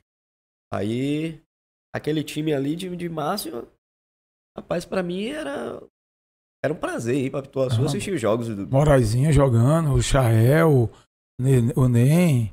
Quer dizer, era um time... o Michael Jackson, que eu vou até trabalhar agora nesse ano por com... música. Cara, justamente. Aí o time encaixou, né? Aquele dia de futebol ali, é assim, quando as peças se encaixam, às vezes você tem um bom elenco e o time não encaixa, isso é uma realidade.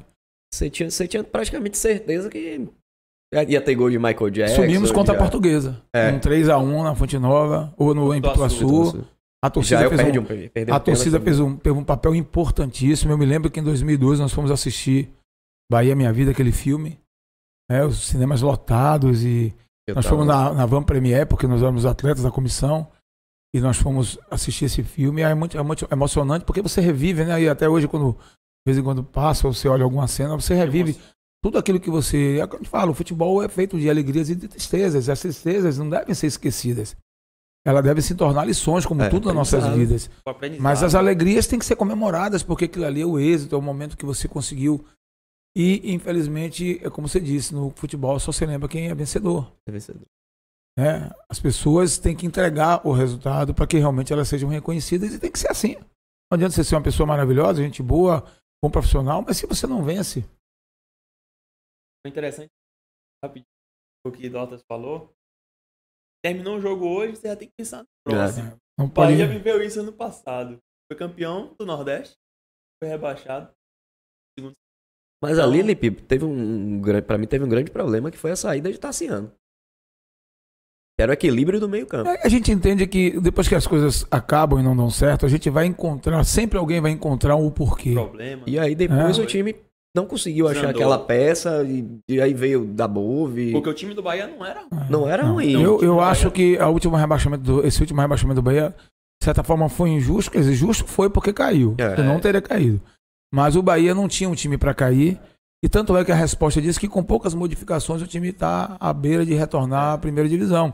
Então não é um time que cai e cai. Então o time, quando vem desorganizado, bagunçado, sem uma estrutura...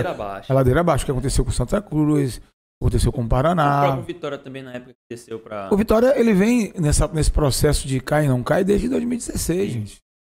Então o Vitória não caiu e caiu para a terceira. Isso é à toa. E você vai colocar o culpado agora de quem foi...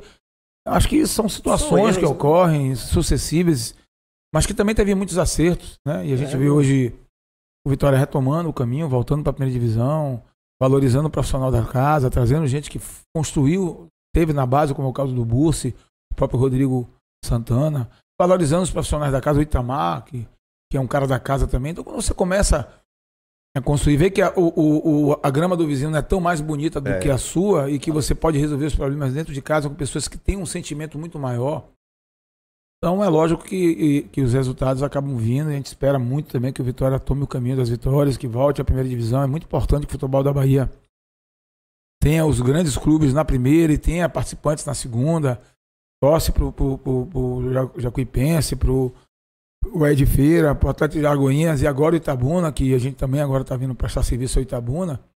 Itabuna está vindo se tornando o primeiro time do interior do Vira-SAF, com uma estrutura, montando uma estrutura de time grande, uma estrutura de time... Subiu, né, no ano passado, até dentro das expectativas de quem está à frente. Imaginava que poderia demorar mais um pouco, mas subiu. Tem o volante Pinker, né, que jogou no Bahia. Não, o time é muito... O time que está sendo montado, principalmente, com destaques aí, jogadores que têm história no futebol estão vindo.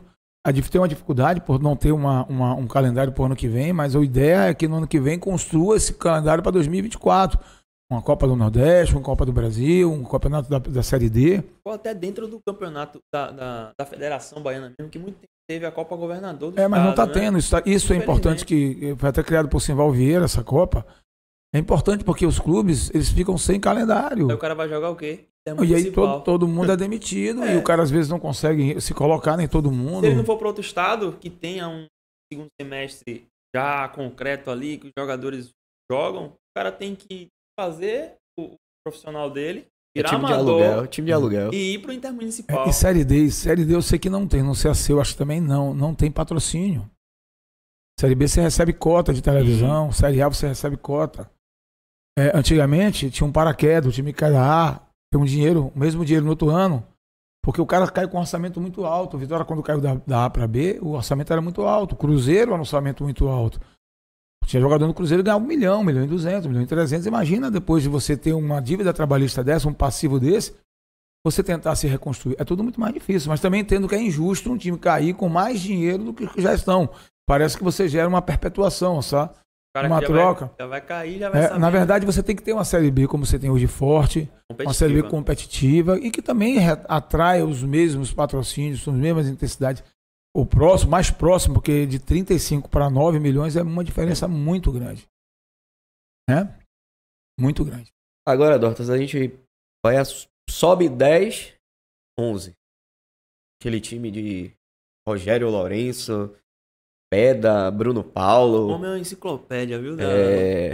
Camacho. E aí tem aquilo toma 3-0 do Vitória no Barradão. Aí Lourenço. Na época auxiliar era o Barrocas, que hoje é treinador. Chegou, ficou como auxiliar de outros treinadores e foi o treinador mais jovem, assumiu ele ganhou do Flamengo no lá Rio. Dentro, de 3-1, se não me engano. Gol de Carlos Alberto, gol de... E aquele time, porque muitos jogadores não permaneceram. O Jael permaneceu e saiu logo na sequência do murro que ele tinha dado. Não, Jael não saiu por conta disso. Na verdade... Não, 2011 Jael sai... teve esse episódio, esse episódio desagradável entre ele e um diretor do clube. André, algum... André, no sobrenome não lembro, mas sei que uma pessoa que eu conheço, né, como pessoa, aconteceu. Um ambiente conturbado e todo mundo com sentimentos aflorados. Jael se sentiu desrespeitado por uma fala do diretor. Ele achou que por dentro a forma só de solução era aquela, e a gente sabe que não é. Você não pode jamais incentivar ou estimular a agressividade, mas foi da forma com que aconteceu. E dentro desse ano aconteceu muitas coisas, mas que no fim, pelo menos o clube se manteve na primeira divisão, né, que foi o mais importante. Chegaram jogadores experientes naquele ano. Contribuíram, né? Ricardinho, o Clebson, Carlos Roberto, o Cláudio Pitbull, o Mancini. Então você tinha um time encorpado. O Júnior, o Júnior chamado Júnior Diablo Ouro.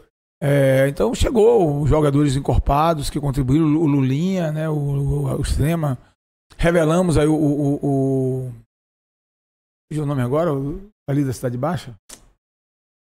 Gabrielzinho, surgiu o Gabriel. Desculpa, Gabriel, eu esqueci o seu nome. É porque me deu uma travada aqui. Então, assim, o clube começou a ter os resultados, né? A virada contra o São Paulo. A virada contra o São Paulo, dentro de casa, um jogo que tava tomando de 2-0, virou 3-2. 3-1. Tomando 3-1, virou para já no segundo tempo. Foi um jogo emocionante, exatamente. Foi. E a manutenção foi um jogo justamente contra o Ceará, que inclusive reabaixou o Ceará. Foram 2-0 aqui que a gente deu no Pituaçu, foi o último jogo daquele campeonato. E ao final desse campeonato foi quando eu fui realmente sair do clube e fui viver uma nova experiência que foi no UFC, né? Que para mim também foi muito gratificante. Bola. Aí, homem que é tanto caso, tanta história que a gente ficava a tarde toda aqui, mas... Na verdade eu vou trazer uma questão aqui que talvez eu acho que foi a única vez que eu te vi chorando na faculdade. Foi 2016. Eu tava em casa, meu pai mandou uma mensagem 3 horas da manhã ou coisa do tipo, só que eu não associei o que era. Foi a única vez que eu te vi chorando realmente e ali pra mim comoveu pra caramba, porque é o seu meio ali. Quantas viagens você não fez? E ali pra mim foi algo triste, acho, pro Brasil inteiro, pro mundo inteiro. Quando você sentado na mesa, falei, Dots, como é que você tá? Aí você falou comigo, pô, eu vi o Maia chegando com 10 anos de idade no clube, Ananias. Então, assim, aquilo ali te marcou muito.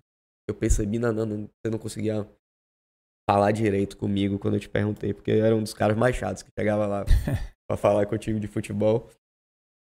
E assim, Dots, passando 6 anos daquela tragédia e o sentimento, assim, naquele momento. Na verdade, por ser do futebol, isso já faz parte. Eu acho que foi um sentimento, uma comoção nacional e mundial. Você viu que teve uma repercussão mundial no que aconteceu. O fato de terem dentro daquele avião 7 pessoas que tinham sido meu convívio, né? O Caio Júnior, o Mário Sérgio como treinador, os dois, o Kleber Santana, o Diego, o Paixão, que pô, fiz uma grande amizade com ele, a gente se falava sempre, entendeu? O pai dele também, eu acabei conhecendo o pai dele através dele. Além do Arthur Maia e o próprio Ananias, né? E pessoas que eu não tinha tanta convívio, mas que eu conhecia do futebol, a gente sempre está se comunicando, sempre se falando. Partida contra. Cezinha, que era o fisiologista que eu conhecia, porque a gente sempre troca ideias. Então, assim, e o pior de tudo, a tragédia foi muito grande. O pior de como aconteceu, da forma que aconteceu, tá? Pela ganância, pela irresponsabilidade. Então, aquilo foi uma coisa que mexeu muito e foi uma comoção. Acho que talvez uma coisa que se aproximou muito do que a gente passou por aquilo foi a morte de Ayrton Senna. Foi uma comoção nacional. Eu vivi isso muito de perto também, porque eu era muito apaixonado por esporte. Eu sempre estava os domingos vendo. A sensação da perda de Ayrton foi uma perda muito grande, que até hoje é sentido. Quem viveu aquela época sabe. Reunia a família, né? Reunia para assistir, amigos. Então, o que aconteceu com a Chapecoense foi uma coisa que pode acontecer com qualquer equipe do mundo, como já aconteceu. Não é o primeiro acidente aéreo que cepa uma equipe, que tira filhos de pais de filhos, de esposos, de amigos. Então, a forma com que aconteceu e uma equipe no auge, num momento tão bom e pessoas de um trabalho tão digno, tanto é que a gente percebe que a Chapecoense também não conseguiu se recuperar ainda daquele processo. Principalmente porque perdeu-se as cabeças de gestão dali. E o clube se permaneceu mais 2 anos, depois caiu, voltou e agora está novamente na segunda divisão. Um time que ainda não tinha caído, um time que era muito bem estruturado. Então, é uma coisa que se repercute ainda. E o sentimento é de que, às vezes a gente conversa, eu falo com alguns atletas, eu falo muito do Ananias, eu fui ao sepultamento dele, era o único que eu tinha mais proximidade, um garoto que eu vi crescer, o Arthur Maia, como se disse. Eu vi aquele menino com 10 anos de idade, ainda dizia assim, meu Deus, como é que um pai, uma mãe, manda um garoto de 10 anos para viver dentro de um alojamento de futebol, mas era o sonho do garoto. E foi até injustiçado dentro do Vitória, poderia ter sido melhor aproveitado, conseguiu ter sucesso em clubes fora. Saiu como ruim, teoricamente. Mas é isso. Aí a gente lembra, sempre que em algum momento a gente lembra de algumas pessoas que a gente conviveu. O Mário Sérgio, os filhos dele são muito meus amigos, o Fernando principalmente. Me lembro na época o quanto foi doloroso para eles, né? Ainda mais que é uma coisa que fica na mídia o dia inteiro. Enfim, é uma tragédia. E uma tragédia não pode nunca deixar nenhum tipo de sentimento que não seja de tristeza, né? Não tem como ser diferente. Eu acredito guardar nas suas devidas proporções. A gente falando do tamanho da tragédia, como foi, como repercutiu. Mas eu acredito que a morte de Ricardo Amadeu também trouxe muita comoção para o futebol baiano, né? Quem representava Ricardo Amadeu, assim, para o futebol Ricardo baiano. não, é Carlos Amadeu. Ricardo é o filho dele. Carlos Amadeu. Inclusive foi o primeiro cara que eu cheguei, quando eu cheguei no clube, ele era técnico da seleção brasileira e funcionário ainda do clube. Né? Carlos Amadeu, como nos chamavam de Amadeuzinho, Amadeus. Esse cara foi meu colega, amigo de uma juventude, né? E uma pessoa que foi colega de pós-graduação, fizemos uma pós-graduação, primeira pós-graduação que a gente fizemos juntos no Rio de Janeiro. Como atleta, foi um cara também exemplar. Assim, é um cara que é uma unanimidade dentro do ambiente do futebol, um cara querido por todos, sabe? Um cara que ajudou muita gente. Antes da morte dele, eu tive a oportunidade, o prazer e a honra de trabalhar com ele, que eu, por mais amigo que tinha sido dele, eu nunca tinha feito nenhum trabalho com ele. Porque quando eu estava no Vitória, ele estava no Bahia, depois ele veio para o Vitória, eu fui para o Bahia. E a gente nunca teve a oportunidade de fazer nada junto, então foi muito bom ter esse convívio com ele. Está sendo muito bom ter convivido com o filho dele, que está seguindo os mesmos passos do pai, com competência, com dedicação. Então, assim, velho, esse aí eu falo até lágrimas nos olhos, porque é um cara que deixou muitas saudades, né? A gente sabe o filho dele, os 2 filhos. Assim, é difícil até falar disso, porque é um cara que deixou raízes dentro do futebol, plantou ideias, deixou muitos amigos, uma pessoa verdadeiramente do bem. Querida, né? Muito querida, muito querida. As pessoas quando morrem, porque fulano era gente boa, as mulheres dizem isso, todo mundo que morre, depois que morre, vira bom. Mas esse não, esse era um cara que... Ele, primeiro dia que eu cheguei no clube, eu conheci ele. Humilde, sabe, dedicado, atencioso. Era nota 1000. É uma pessoa que realmente faz falta ao mundo, faz falta à família, faz falta futebol. aos amigos, faz falta ao futebol também.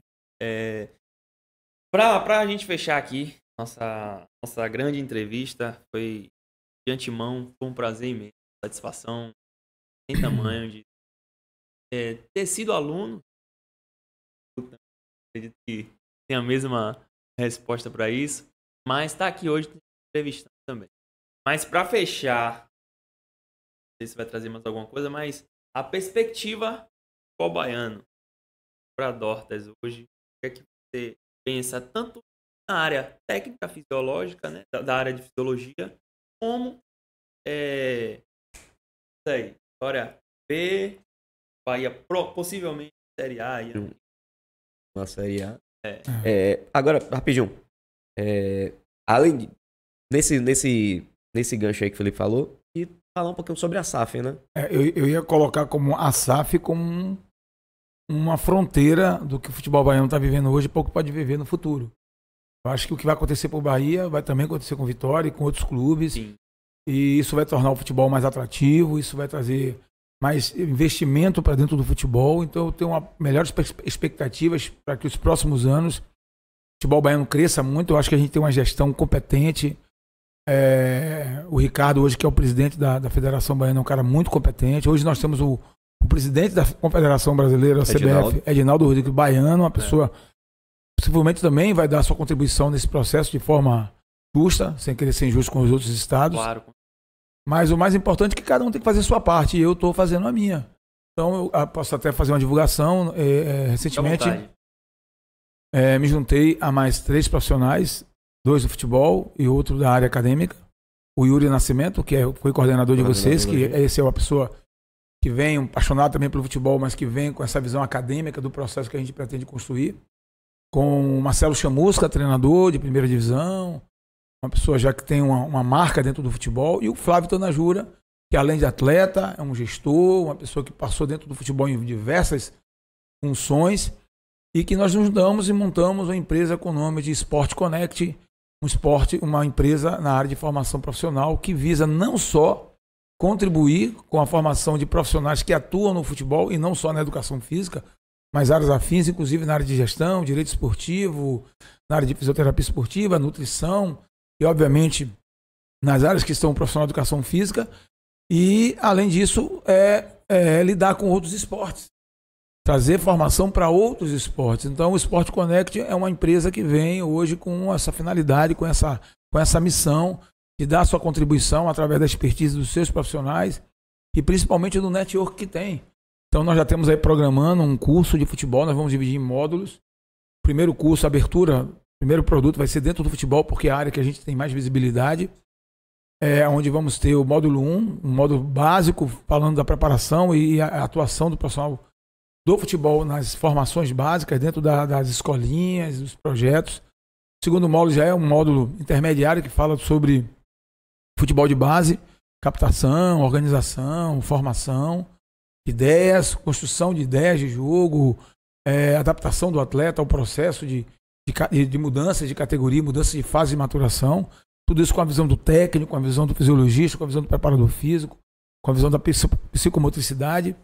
E o terceiro bloco falando já de um futebol avançado, que era a parte de alto rendimento, do futebol profissional. E, obviamente, não pode deixar o módulo do futebol feminino de fora, né? Nem o módulo esses são módulos que vão vir depois, da análise de desempenho, da saúde do esporte. Então, são módulos distintos que vai virar, no fundo, uma pós-graduação. Então, as pessoas podem fazer os módulos isolados, mas podem fazer de forma conjugada e terem uma especialização na área da ciência do futebol. Então, nós estamos aí nos abraçando com a entidade, uma instituição de ensino superior, e a gente acredita que é um projeto que vai trazer muitos frutos ao futebol baiano e vamos, logicamente, ao futebol nordestino, porque a gente vai ter semipresencial e onde vão ter polos onde nós vamos fazer as partes práticas, né? Então não vai ser resumido a só Salvador. Nós vamos ter aproximadamente 3 a 4 polos na Bahia e mais 4 polos, pelo menos em cada uma capital dos estados do Nordeste. Então, a gente vem com força aí, espero que os ouvintes aí, os participantes desse pod já comecem a ficar antenados Porque nós vamos revolucionar essa área de formação e trazendo convidados de alto peso. Aí não vou dar nomes agora porque não tenho a confirmação, mas temos certeza que todos esses grandes nomes do futebol brasileiro hoje, que nós temos uma relação muito boa, todos nós temos uma relação muito boa, já estão sendo contactados e com certeza vão estar confirmando participação, palestras, podcasts, né? Lives que vão fazer com que a gente comece a ver o futebol de uma outra forma e a gente vê a carência. A gente, nas nossas andanças, a gente vê o quanto está carente. Não falta vontade, não falta dedicação, mas falta informação, falta qualificação.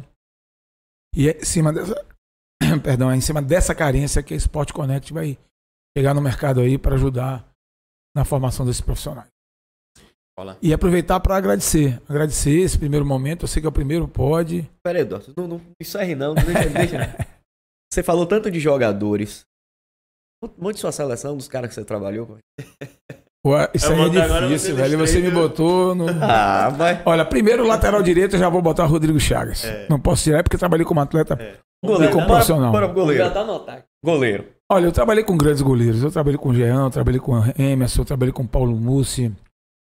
Eu trabalhei com atletas mais modernos, mais recentes, que estão começando agora, mas que ainda tem uma história para construir. Então é muito difícil falar sobre dar uma seleção, porque eu vou ser injusto e depois eu vou ficar, porra, eu esqueci de fulano, não podia ter botado Cicrano. Mas eu posso falar de jogadores que eu vi trabalhar e que se destacaram comigo. Eu trabalhei com o Marcos, aquele zagueiro do Vitória, na década de 2000, anos 2000. E eu digo isso porque eu falo muito... Jogava com o Marcelo mesmo, né? Isso, eu falo do profissionalismo desses caras. Falo de Aristizábal, eu falo de Xavier, falo do próprio Kleber Santana, que era um jogador fantástico como atleta. Falo do Ramon, esse cara pra mim foi uma das maiores referências como jogador, pela disciplina, sabe? Pela forma com que ele conduziu o elenco dele. Não é diferente como treinador, eu tive a oportunidade de trabalhar como treinador agora. O próprio Fábio Tanajura, que foi o zagueiro, o maior artilheiro. Aí eu vou pro Bahia, eu falo do Rodrigo Grau, eu falo do Avni, eu falo do próprio Ananias, um profissional que trabalhava muito quieto, muito calado. Falo do Ricardinho, falo do Clebson, falo do Carlos Alberto, falo do Caveirão Souza. Quer dizer, falo do Tite. Então falo são vários nomes, não tem como eu me lembrar de tantos jogadores que eu trabalhei que fui muito grato. Poderia falar dos malas aqui, mas eu prefiro não falar. E também existe aqueles jogadores que acabam dificultando o nosso trabalho pela própria vaidade e pela própria falta de compromisso. Mas que a gente sempre, mesmo dessa forma, a gente sempre procurou ter uma vida, uma relação bem próxima, porque eu acho que é através, às vezes, da conversa, da amizade, que você consegue resgatar um bom talento para o mundo do esporte. O futebol já hoje não cabe mais o jogador, hoje cabe o atleta. E quando a gente diz atleta, é aquele cara que é preocupado com tudo. Aquele cara que tem um fisioterapeuta particular, um nutricionista, tem orientações, sabe, procura ler livro de autoajuda, de motivação, que se prepara psicologicamente por esse momento que ele está vivendo. Que é um momento tão rápido, acaba tão curto. Uma vida de um jogador é no máximo de 10 anos de produtividade. E eles se aposentam muito cedo, depois tem uma vida inteira. E o que fazer depois dessa vida? Alguns conseguem enriquecer. Outros conseguem juntar um bom dinheiro e até ter uma forma de sobreviver depois. Mas diferente do que todas as pessoas pensam, o futebol, eles acabam, apenas 1 a 2% do futebol ganham salários mais ou menos dignos. A grande maioria, os 97%, 96%, 98%, conseguem sobreviver ali. Quando acaba a profissão, esses caras não tiveram nem tempo de construir uma outra história para eles.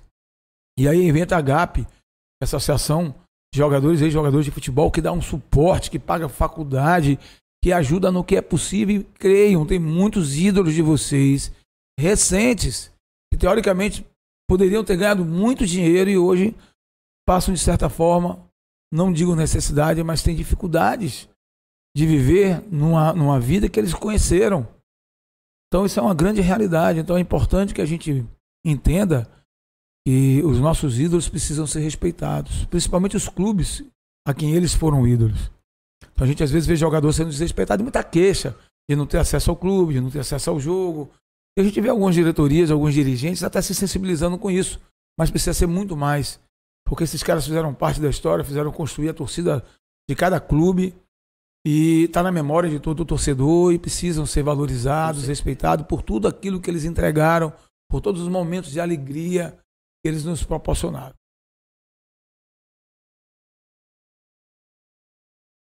Agora, Fica Gente, à eu vontade. fico muito feliz em entender, porque eu não tinha noção do que seria um podcast com vocês.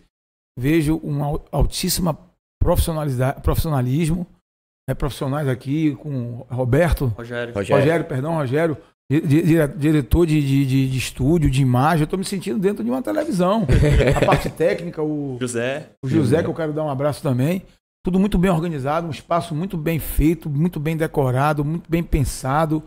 Então, assim, vocês estão de parabéns por esse projeto que se começa. Eu tenho certeza, pelo que eu conheço vocês dois, pela capacidade, pela dedicação que eu sempre vi como alunos, de sempre fazer o que é melhor, né? Aquele grupo Ferrari que vocês tinham, que apresentavam os temas, os seminários, então tinha uma preocupação com toda uma produção em torno disso. Então, eu tenho certeza que esse projeto que vocês abraçam e iniciam hoje vai ser um processo que vai trazer sucesso a vocês, a equipe de vocês, e que principalmente vai contribuir muito com o futebol brasileiro, porque vai se falar, vai se discutir, as pessoas vão poder conhecer um pouco mais do que é o futebol, mas também vão poder trazer soluções importantes para elas. Eu espero que minha participação não seja a única. Não. Eu sei que tem outros convidados, a agenda já está fechada até novembro, com grandes nomes aí. Me sinto honrado de ser a primeira pessoa a estar aqui presente, mas não quero ser a última. Eu quero estar presente em outros momentos, porque foi muito bacana, foi muito gostoso. Tem mais Foi coisa muito aí, leve. O amendoim é muito bom. Vocês vão ficar sem saber o que tem nessa caneca. Pra trazer tanta animação. Fiz algumas sugestões, mas de qualquer sorte, ficam de parabéns aqui para vocês todos. Que Deus ilumine, que Deus abençoe. Amém. E que Deus abra esse caminho para vocês e que tragam coisas muito boas, pessoas que vão passar aqui nessa mesa que eu estou, nessa cadeira, que vão trazer muita coisa de bom para vocês. Eu sei que o próximo é com o Emerson Ferretti, é isso? Emerson Ferretti. O Emerson Ferretti, um atleta que eu trabalhei, sabe, uma das pessoas também que eu citaria como uma das pessoas mais agradáveis, que deixou tanta coisa positiva para mim como profissional, foi conviver com esse atleta, com esse homem, com esse dirigente, com esse ser humano. Tá bom, gente? Eu fico muito grato e peço que se tornem fãs e assistam sempre que puderem esse podcast aqui. Tá bom? Isso aí. Valeu. Futebol baiano. É isso aí, Dortas. Muito obrigado. Muito obrigado. Viu? Obrigado a você, Parabéns. Felipe. Obrigado a você, Gutenberg. E fica aqui um abraço a todos vocês. Valeu, obrigado, Valeu. galera. Obrigado aí por aí acompanhando. Então, o que a gente vai pedir, né? Você que gostou, tem que curtir, compartilhar. Conta aí pra galera que tem um novo papo de futebol baiano surgindo para trazer muitas alegrias, mais alegrias ainda pro futebol baiano e principalmente, como foi falado hoje aqui, alavancar tecnicamente, profissionalmente e a paixão também do futebol baiano. Valeu, galera. Não esquece não, hein? Curte esse vídeo, compartilha, comenta e posta em tudo que é lugar, viu? Valeu!